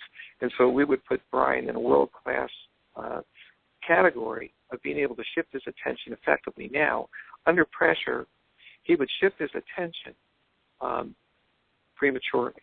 He would shift his attention to swinging the club before he actually made a decision. And so we had to slow that whole process down by getting him to become aware of his body. And basically, the first step that he makes into moving into the shot, we can tell whether or not his rhythm is off there. So I'll videotape players and show them how they move to the ball. So we increase his awareness, getting him to slow his decision-making down. And one thing we use here is like opposite thinking. Is a driver or is a 3-wood? Do I play aggressively? Do I play conservatively? So we use kind of opposite thinking as one way to do that. The other thing is to train them by becoming aware of how they're actually moving the body and whether or not station all fits together. So on the videotape, we can actually see whether or not they're moving too quickly. So that's one way we got them to actually see it and then feel it. Very interesting. Just add into the mix if we. I see that Chris is here as well, so let's bring Chris on. Chris, of course, plays on the mini tour. We're going to get to talk to him in just a minute here. Chris, welcome to Golf Talk Live. Thank you very much. I'm happy to be here. We're glad to have you join us here. Of course, Dr. Nick Molinaro, you know very well. And, of course, Brian Dobby, teacher professional from New Jersey, is joining us as well. So, Chris, tell us a little bit about yourself, first off, and how you came about working with Nick. Yeah, absolutely. I'm born and raised in Germany. I've been in the States for about 7 years now, I would say for 3 years total now, full-time living in Orlando, and trying to make it on the PGA Tour. Nick and I met about exactly a year ago. I was in the process of applying or talking to a Team Align, which is a sports marketing company that supports golfers. And Nick actually screened my personality and my mental skills in order to make sure that Team Align is only employing good golfers that have a chance making it on the tour and also staying on the tour. And that's how we met. We started with some Skype sessions, with some mental tests, personality tests, and then we met in person exactly a year ago in New Jersey. Yeah. Fantastic. Nick, let me ask you with respect to Chris. Now, here's obviously, this is a perfect example. Here's somebody that obviously has great aspirations to make it out on the bigger tours. What are some things that you're working with him that you can talk about, and areas that you really want to make sure that he's going to play his best when he gets out on the PGA Tour? Well, clearly what we look at, in the assessment phase of this is how effectively he uses his awareness. And awareness is both external, what's going on the course, and internally, how he's actually feeling. So we train him. We first assess it, and then we train him. We then take a look at the factors that distract him. So in an example, and not using Chris, not Chris specifically, but an example of looking at the distractions. So let's say someone is distracted by wind coming left to right, out of bounds left, and dog leg left. That specific shot will cause some players to tense up and hook the ball.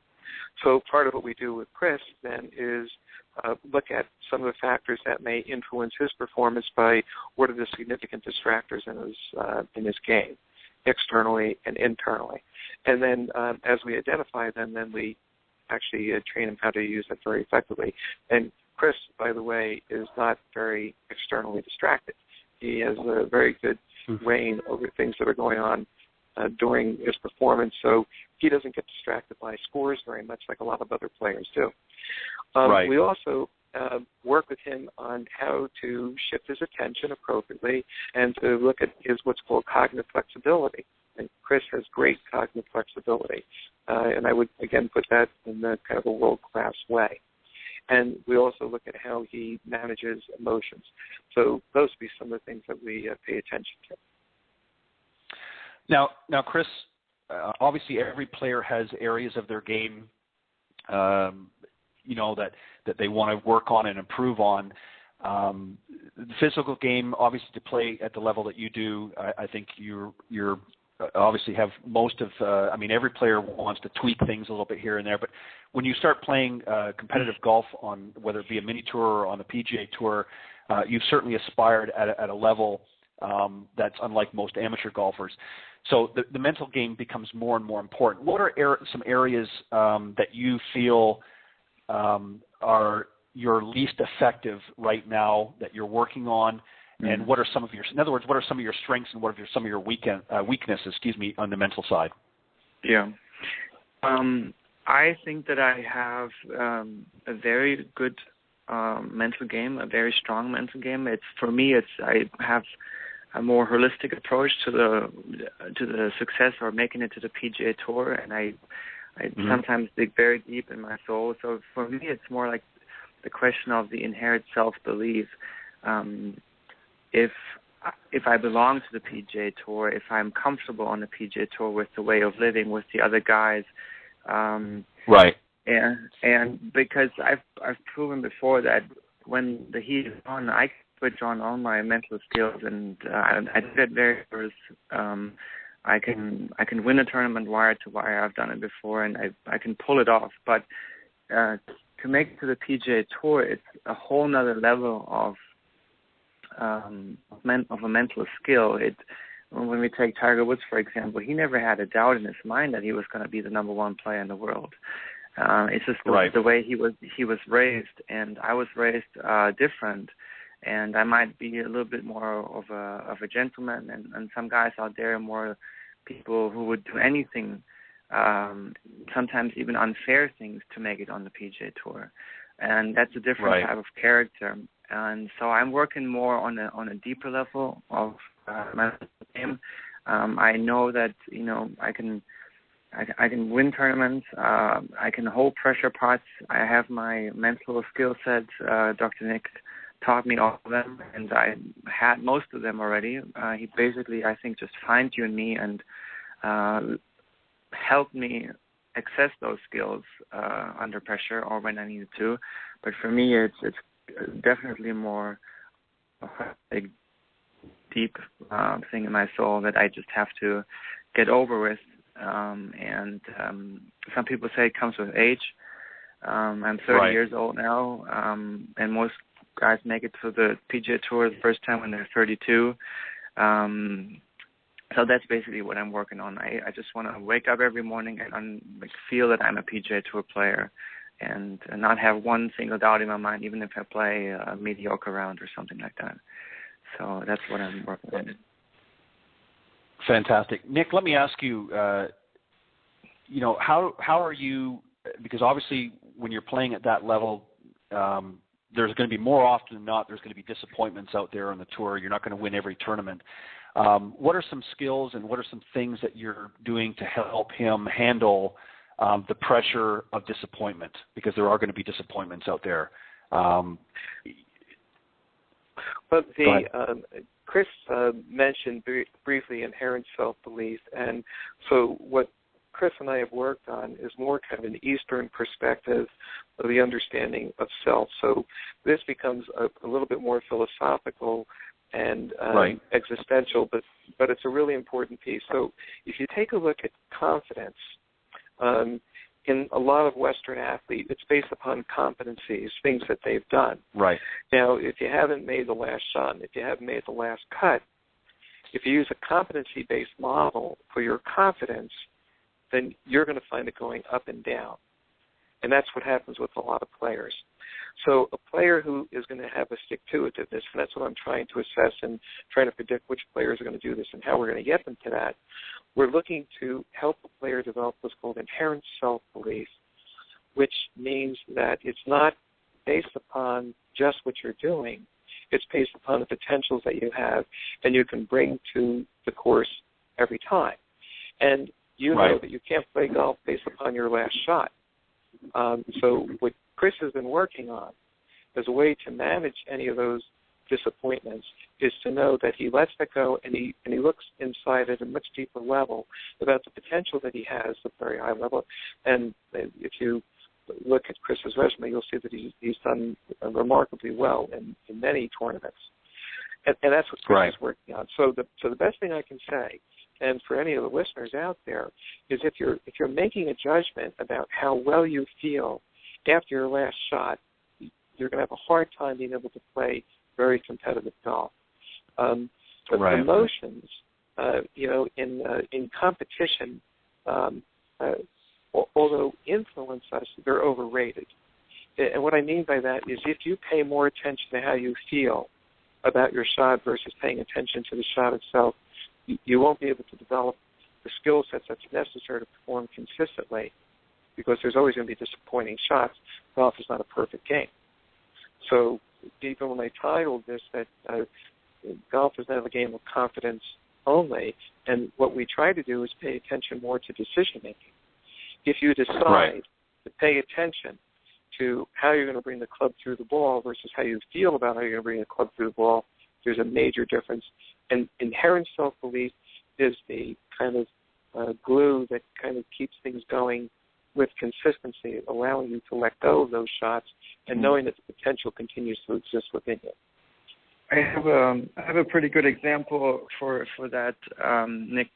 Today I played a local tournament here in Orlando, and we always talk about what factors are for me that internally distract me. And the last couple of days I had to do a lot of organizational work on the computer with booking flights and tournament signups and organization, and it always stresses me out. I wish I could just work out, play golf, and sleep. But so the first couple holes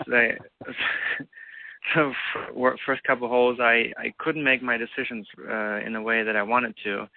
And for some odd reason, I realized, or I got aware that I'm not making strong, determined decisions, and just go with it and learn from it and take it for the next shot. And then all of a sudden, I realized that on the fourth hole, and I decided, without thinking about the consequence, just make one strong decision, take one shot, and really determined, and then go with that and hit the shot. And I made, I think, 6 birdies in the next 11 holes. I didn't finish very well, but it was just very clear again that the second a human being makes a strong decision and goes for it, the reward is right around the corner. So great, yeah, great example. Fortunately, I got aware. Yeah, sometimes I don't, and then yeah. Well, you know what, Chris, the thing is that, you know, there are always going to be. We talked about a little earlier when Dr. Nick first came on the show. We talked about, you know, external distractions and how we handle that. And there's always going to be things that we have to do. I mean, it would be a perfect world for those of us that love this great game if we could, you know, eat, sleep, and play golf. But there are other things outside of golf that we have to do, whether it be booking flights or making, schedules and so forth, that we have to do that sometimes get the better of us.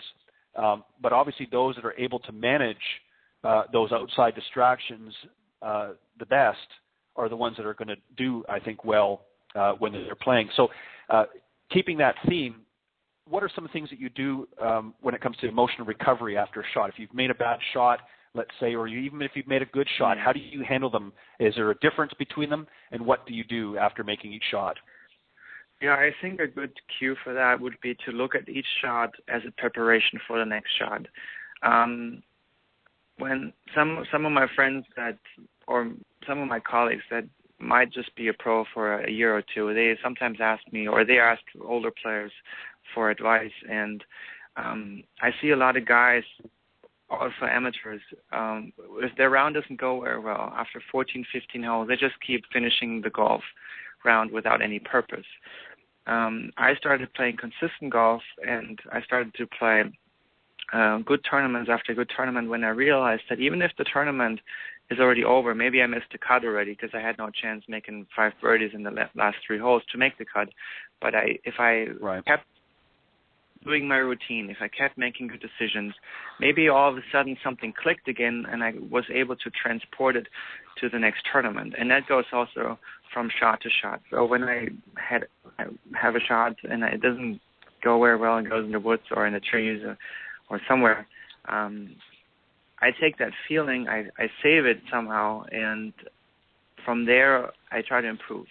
So, for example, if I hit a 7-iron 10 yards left, I try to save that feeling. Maybe the next hole, the pin is on the left back corner, and I just aim 10 yards to the right, and I play with that same shot because I can copy it.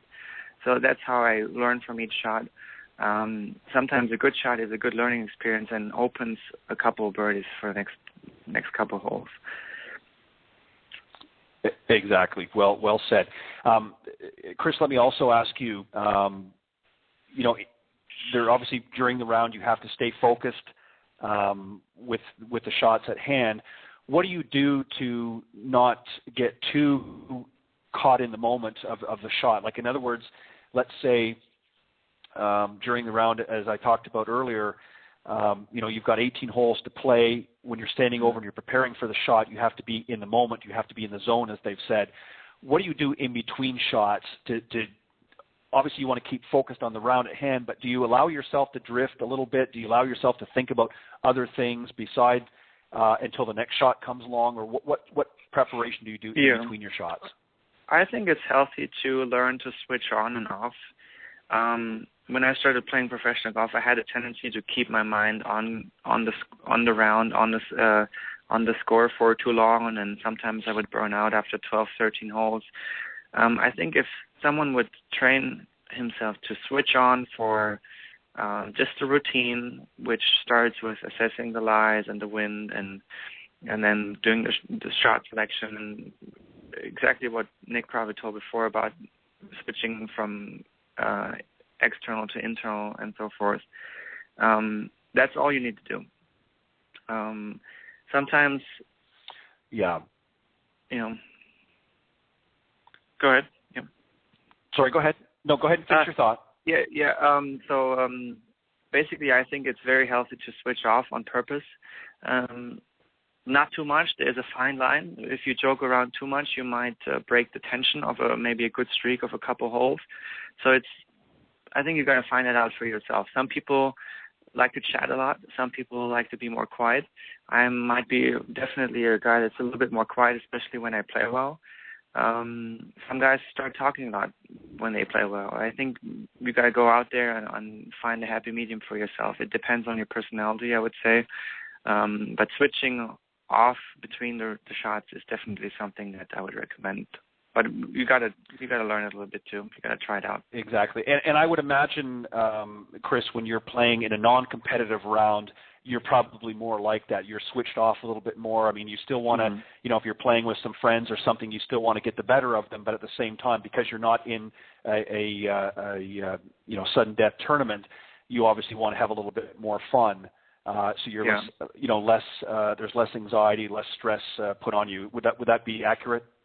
That's very accurate, and it's also accurate for a tournament from Thursday throughout Sunday. If you play maybe with a good friend, you're paired up with a good friend on Thursday morning, on Friday, and you make the cut, and then the tension and the anxiety, and it all gets more and more. And of course, if you have a winning putt on Sunday for a tournament, and while you walk onto the green, I don't think many players joke around it.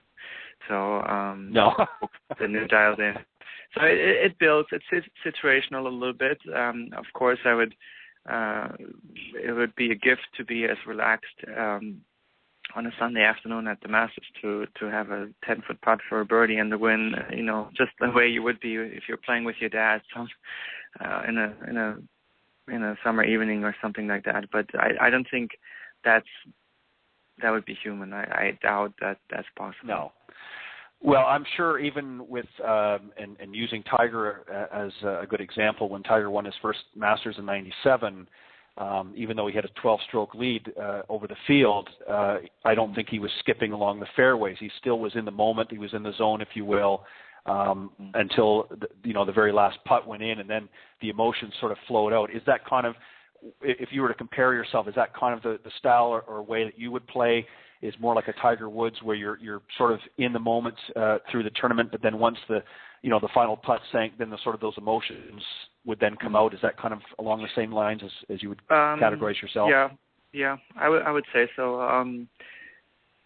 I don't think I would, jump around and fist pump as much Tiger does a couple holes before, but I think I'm a little bit more like Henrik Stenson, who's kind of pretty quiet throughout, and then, but then of course celebration.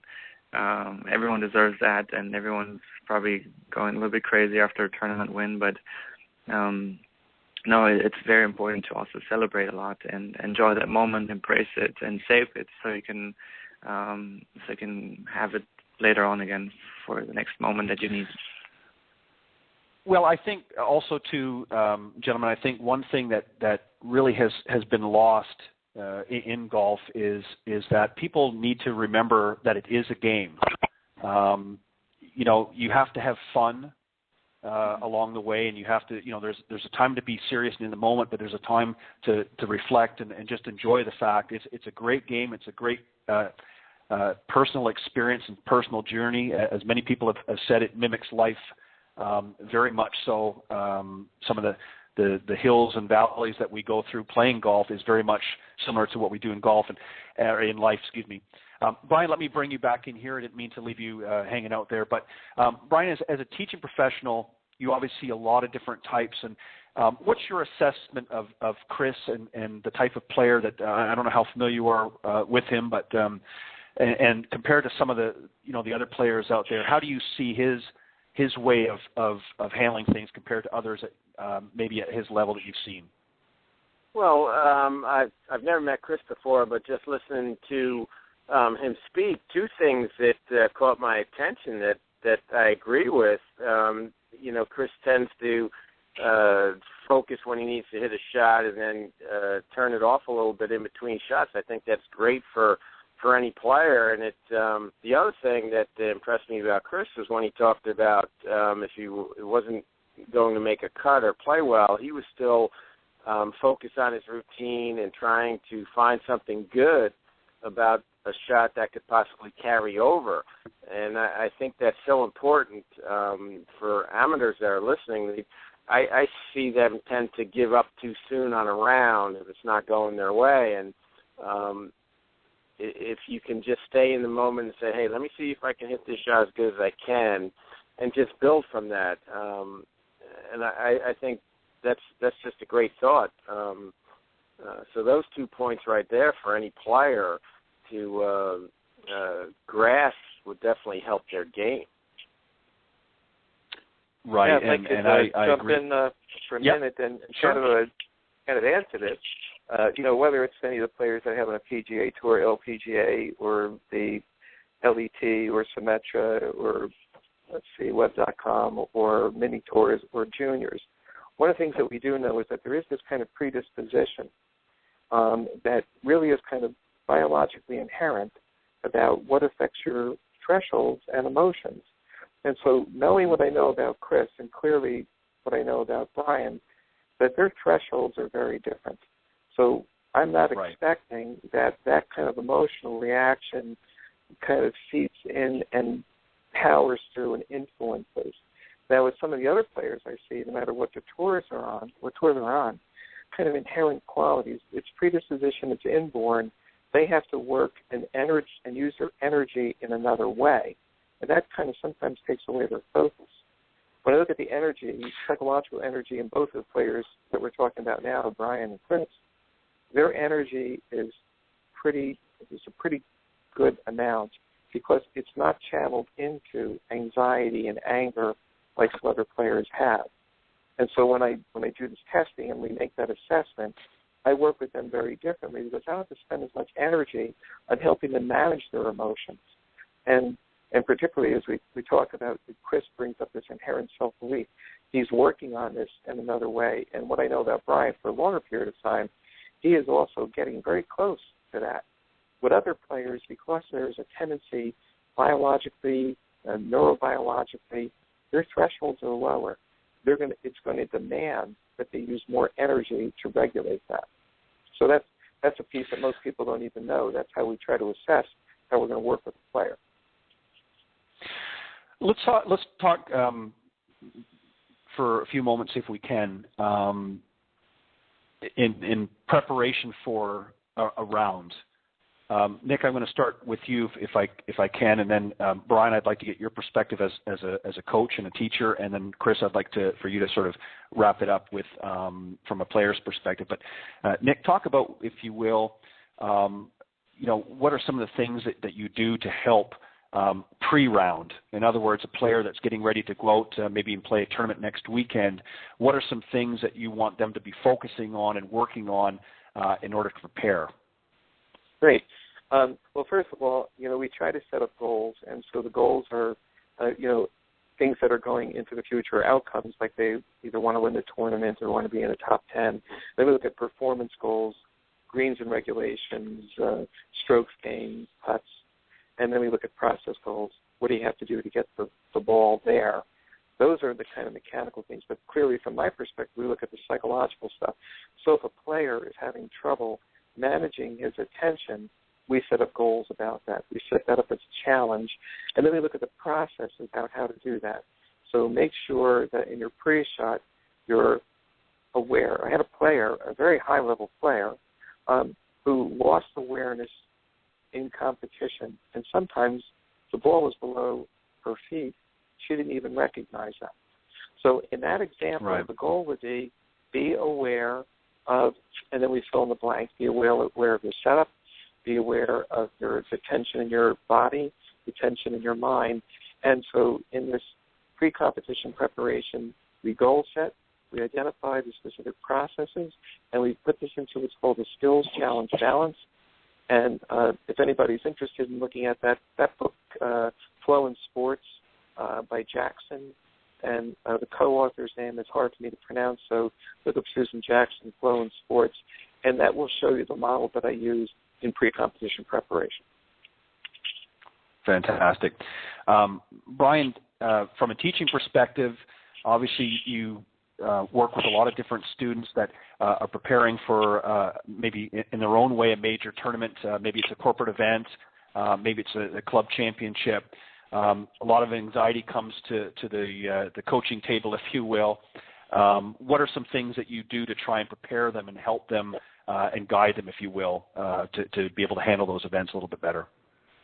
Well, with a lot of the players I deal with, I try to make sure they're aware of their own routine and not change it just because they're playing in an important event for them. I see a lot of players starting to take more lessons leading up to an event or play more or hit more balls, and they're breaking their own pattern. And I try to downplay that and say, listen, if that event was just another round of golf, would you be going through all this extra preparation? They always say no, and I said, I try to tell them, just be yourself, stick to your routine, and don't make it more than it's just another round of golf. And I think for the amateur player, that thought would work really well. Professional players tend to prepare a little bit differently. They need to have a game plan for the course and what shots they're going to hit, stuff like that. Most amateurs rev themselves up too much, and if we can keep them in their normal routine, I think that would definitely help them in the long run to perform better. Well, and I think that's what I was getting at where I was going earlier when I talked about, the difference between somebody like a Freddie Couples and somebody like a Nick Price. Two different, distinctly different styles of play. In other words, you're not going to try and slow down a Nick Price to a Freddie Couples style or way of playing, because he's not going to be able to do it. It's going to take him out of his rhythm. And conversely, Freddie has a sort of a laid-back and easygoing style of play. You're not going to speed him up to play like a Nick Price. So, that really goes to what you're talking about, I think, Brian, is, a lot of people tend to, in preparation, especially at an amateur level, tend to get out of their normal routines and play a different game of golf, if you will, because the anxieties and the pressures are building. Is that pretty accurate, you think? Yes, Ted. I think, like, if you're used to only hitting 10 or 12 balls before you round the golf, stick to that. Don't start hitting balls for a half an hour before you play. If you're used to just hitting a few putts and a few shots, try to stick to your routine, because you'll just feel more comfortable and then probably play a lot better. And then one other thing that I try to stress with my students, and Dr. Nick helped me with this, was satisfactory, intermediate, and dream goals. I think most amateurs go out into a round with a dream state of mind where today's going to be my best day, I'm going to shoot my best round, and it's too much pressure on the subconscious. And Dr. Nick taught me to, if we can get our brain in the satisfactory or intermediate goal mindset, we probably have a better chance of playing to our peak performance. And a satisfactory round would be, if you're used to shooting 80, that would be satisfactory. Intermediate might be a 77 or 76, and a dream might be, 72, 73. And I think it's important for amateurs to recognize that, set that as a goal, and try to stay in that satisfactory mindset, because if a couple bad shots or bad holes come along the way, you're really still in your comfort zone, so to speak. And I'm sure Dr. Nick will talk more about that, but I think most amateurs tend to always go out with these high expectations, and I think that just gets in their way of performing better. Yeah, I agree. And Chris, let me ask you, Dr. Nick had made an interesting comment earlier with reference to, sort of being in the moment and kind of losing oneself. First off, obviously when you're out there playing week in, week out in different tournaments and that, there are going to be times that are going to come where you're going to kind of fall out of focus, if you will. What do you do at that point? What's the process that happens to you at that point? You're standing over a shot and suddenly it's like you're in a different world. How do you recover from that, and what do you do to go forward from there? Yeah, in those moments, and they happen more often than they should. Some players just hit the golf ball and hope for the. I observe myself a lot during my pre-shot routine, so I always ask myself the question: are you committed? Did you make the right decision? And if something is off, I feel it, because I can observe myself relatively well, and my emotions also. But the second I have a doubt feeling, or I might even go blank. On my best days, when I'm in control of my mental game, I actually step completely away and start all over again. So I go behind the ball, even if it feels uncomfortable a little bit, because you might think, oh, what the other players are thinking. You start over again, and you've done it already twice today. And if you're mentally strong, and if you realize that you're going blank, or if you realize that is not the best decision for you, then the only thing I can recommend is start all over again and really commit to your strong decisions. And if you do that, then you're usually not blank. So your pre-shot routine then is sort of your go-to moment, if you will. In other words, if you're in a situation where you've momentarily had gone blank, if you will, for lack of better words, that's what you do, is you take that step back and go through your routine again. And that's why you see so many times on television, you'll see a lot of the players will do that. They'll be standing over a putt, or they'll be getting ready to take a shot, and all of a sudden they'll just back off, and everybody's kind of, looking at themselves, what's he doing here? He was, getting ready to hit the shot. Yeah. That's what they're doing in a sense, right? Yeah. When you see the pros on TV, I think their strengths over the amateurs is the self-observation, and that's really the only thing you can do. And in this moment right now, I cannot think of anything else that you could do. The routine makes a good golfer, maybe a 10 handicap, if someone has a better routine, can make somebody to a 5 or 3 handicap. The routine connects shots, good shots and good shots after each other. And if you're really consistent with your routine, you have the opportunity to become almost like a machine-like golfer. I think we've seen that with Martin Keimer this year. When I observed him on TV, and I know him really well, I know him since I'm 14, and I know how strong he is with his routine. He is just unflappable, and I knew the second he was playing the 65 in the first round of the U.S. Open, that if he just keeps his routine up, there's no way anybody's going to stop him, and that's something amateurs can learn from him, and that's why I enjoy watching golf on the PGA Tour. I don't care for their swings or if they hold long putts, or anybody can do that. There's probably 5,000 to 7,000 people on this planet who can hit it like a PGA Tour player. But what I enjoy is what's on their faces, like what are their expressions, how good is their routine under pressure, and that's something I think that's always a really, really good thing to do, to always reset yourself with a routine, and maybe instead of going onto the range for 100 golf balls or 200 golf balls, go onto the course and maybe get the video camera out with a friend and look at yourself. How consistent is your routine? And if you're getting consistent with your routine, your mind's going to be consistent, and magically your shot's going to be consistent. Well, I don't think I could have said it any better. And Chris, that was fantastic, and I know that the listeners are enjoying that. I think one of the things that I've seen, and Brian, and I'm sure Nick, you would sense this as well, but I think with most amateurs, they spend way too much time on the physical part of the game and not enough time on the mental part. And if you look at most of the better players that have transcended through time, on whether it be the PGA, LPGA, or what have you, they've always been very strong mentally. For instance, I use Jack Nicklaus as an example. Nicklaus, of course, certainly could hit a decent ball, but he was not one of the best ball strikers on the PGA Tour. But he was very mentally tough, very mentally strong, and able to manage his game in such a way that he could overcome whatever flaws he may have had in his actual physical part of his game.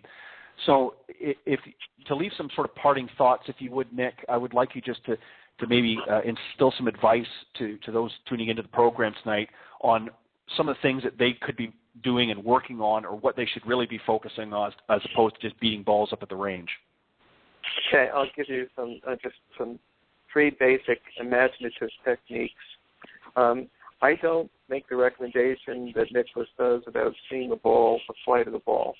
And the reason for that, that's the end result of how the ball actually gets struck. So we use a technique called external imagery.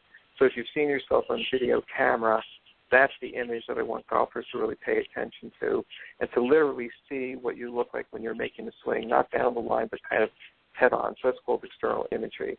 The next technique I use is internal imagery, and this is used specifically for chips, pitches, and putts. And here I want you to imagine what your eyes would see if you could see the blade at the correct angle coming through the chip and the putt, how far the club comes back and how it comes through the ball for 2 inches in front of it. And the third technique, which is the most powerful, is proprioception. And both of these guys that have joined me on the show know this very well. It's the feel that you have. So imagine taking driver back and feel the weight of the club in your hand, feel your shoulder turn, feel your hips, and feel the compression as you bring the club through the ball. That proprioception is firing in your brain to the muscles in real time, in spite of the fact that you haven't even moved your arms or your legs. Those techniques are very powerful techniques, and if you can Learn how to use those, and I say 10 minutes a day of each one of those. Now, calculating 1.3 to 1.5 seconds, you can see how many swings that you're going to make mentally. And that's what you're going to do before you strike the ball. You take that to the course, and you're going to play a lot better. And again, thank you for joining me tonight on the program, Nick. I appreciate that. Brian, thank you for helping put this together. And Chris, thank you for joining us as well. And unfortunately, guys, I mean, I could go on for another hour here, but unfortunately we're out of time. But I want to certainly thank you, Dr. Nick Molinaro, for joining me tonight on Golf Talk Live. Thanks for the invitation. Sharing, thank you. Some thoughts. And actually, Nick, I'm going to extend another invitation. I would like you to come back. I'm working on a new series. I was talking about it earlier, part of the Coach's Corner series called Planning for Success. And we're going to be covering a lot of key components of becoming a better golfer. And, of course, one of them is going to be on the mental side. And I think I would love to have you take part in that process and join the panel discussion. We're going to have a great discussion on that. So I'll give you some more details in the future. But, Nick, I want to thank you for coming on tonight and talking about that. And there's just really not enough time to cover everything. But you're certainly welcome to come back here anytime and share it. Thank you. I appreciate it, Ted. It would be my pleasure to come back to your show. Thank you so much. Thank you. And Brian, of course, Brian Dobby, PGA teacher professional up in the New Jersey area. Thank you for coming on the show. And again, thank you for introducing me to Nick. And I'm expecting you, of course, to be part of the process and come back on the show as well. Ted, anytime you need me, you can give me a call. I appreciate all the times you've had me on, and Dr. Nick is awesome, and if anybody in the New Jersey area is listening, seek him out because he can definitely help your golf game. Thanks again, Ted. And for sure. Not a problem. And, of course, our player, Chris Trunzer, thank you very much for joining us as well. And I would like you to also extend an invitation for you to come back on the program. I'd love to hear, as you continue to make your journey as a player, would love to certainly have updates and have you come on and share. I think it's great to have not only the coach's experience, but it's also great to have a player's perspective as well to share with the audience. I think they can learn a lot from you as well. So, Chris, you're welcome to come back and continue some discussion with us here on Golf Talk Live. Yeah, thank you very much. Again, I really appreciated being on the show. It's very exciting for me, and I hope we talk soon. Absolutely. Well, thank you, gentlemen, and thank you, Chris, and much continued success on your quest in the PGA Tour. And, gentlemen, thank you. Have a great evening. And Dr. Nick Molinaro, thank you for joining me tonight on Golf Talk Live. Thanks again, Ted. Look forward to speaking with you soon. Bye, guys. All right, not a problem. Have a great evening, guys. Thank you. Bye-bye. Okay, just as we wind down the last moment or two here in the show, I want to give a special thank you again to my guests, Dr. Nick Molinaro, a sports psychologist up in the New Jersey area. And you can find out more about him on his website at www.vantagesportspsychology.com. You can learn more about Nick and some of the great things that they're doing there. And also for Brian Dobby, PGA teacher professional, for joining us as well. And PGA from Germany, Chris Trunzer, for joining us as well. He's also a mini tour player and on his quest for becoming a player on the PGA Tour. So thank you as well, Chris, for joining us. And don't forget to tune in each and every Thursday at 6 p.m. Central Standard Time, live right here on blogtalkradio.com/Golf Talk Live. And we always will do our best to try and help you become a better player. Thanks to all the people that support the program, Jonathan Laird at South Coast Golf Guide, Meredith Kirk,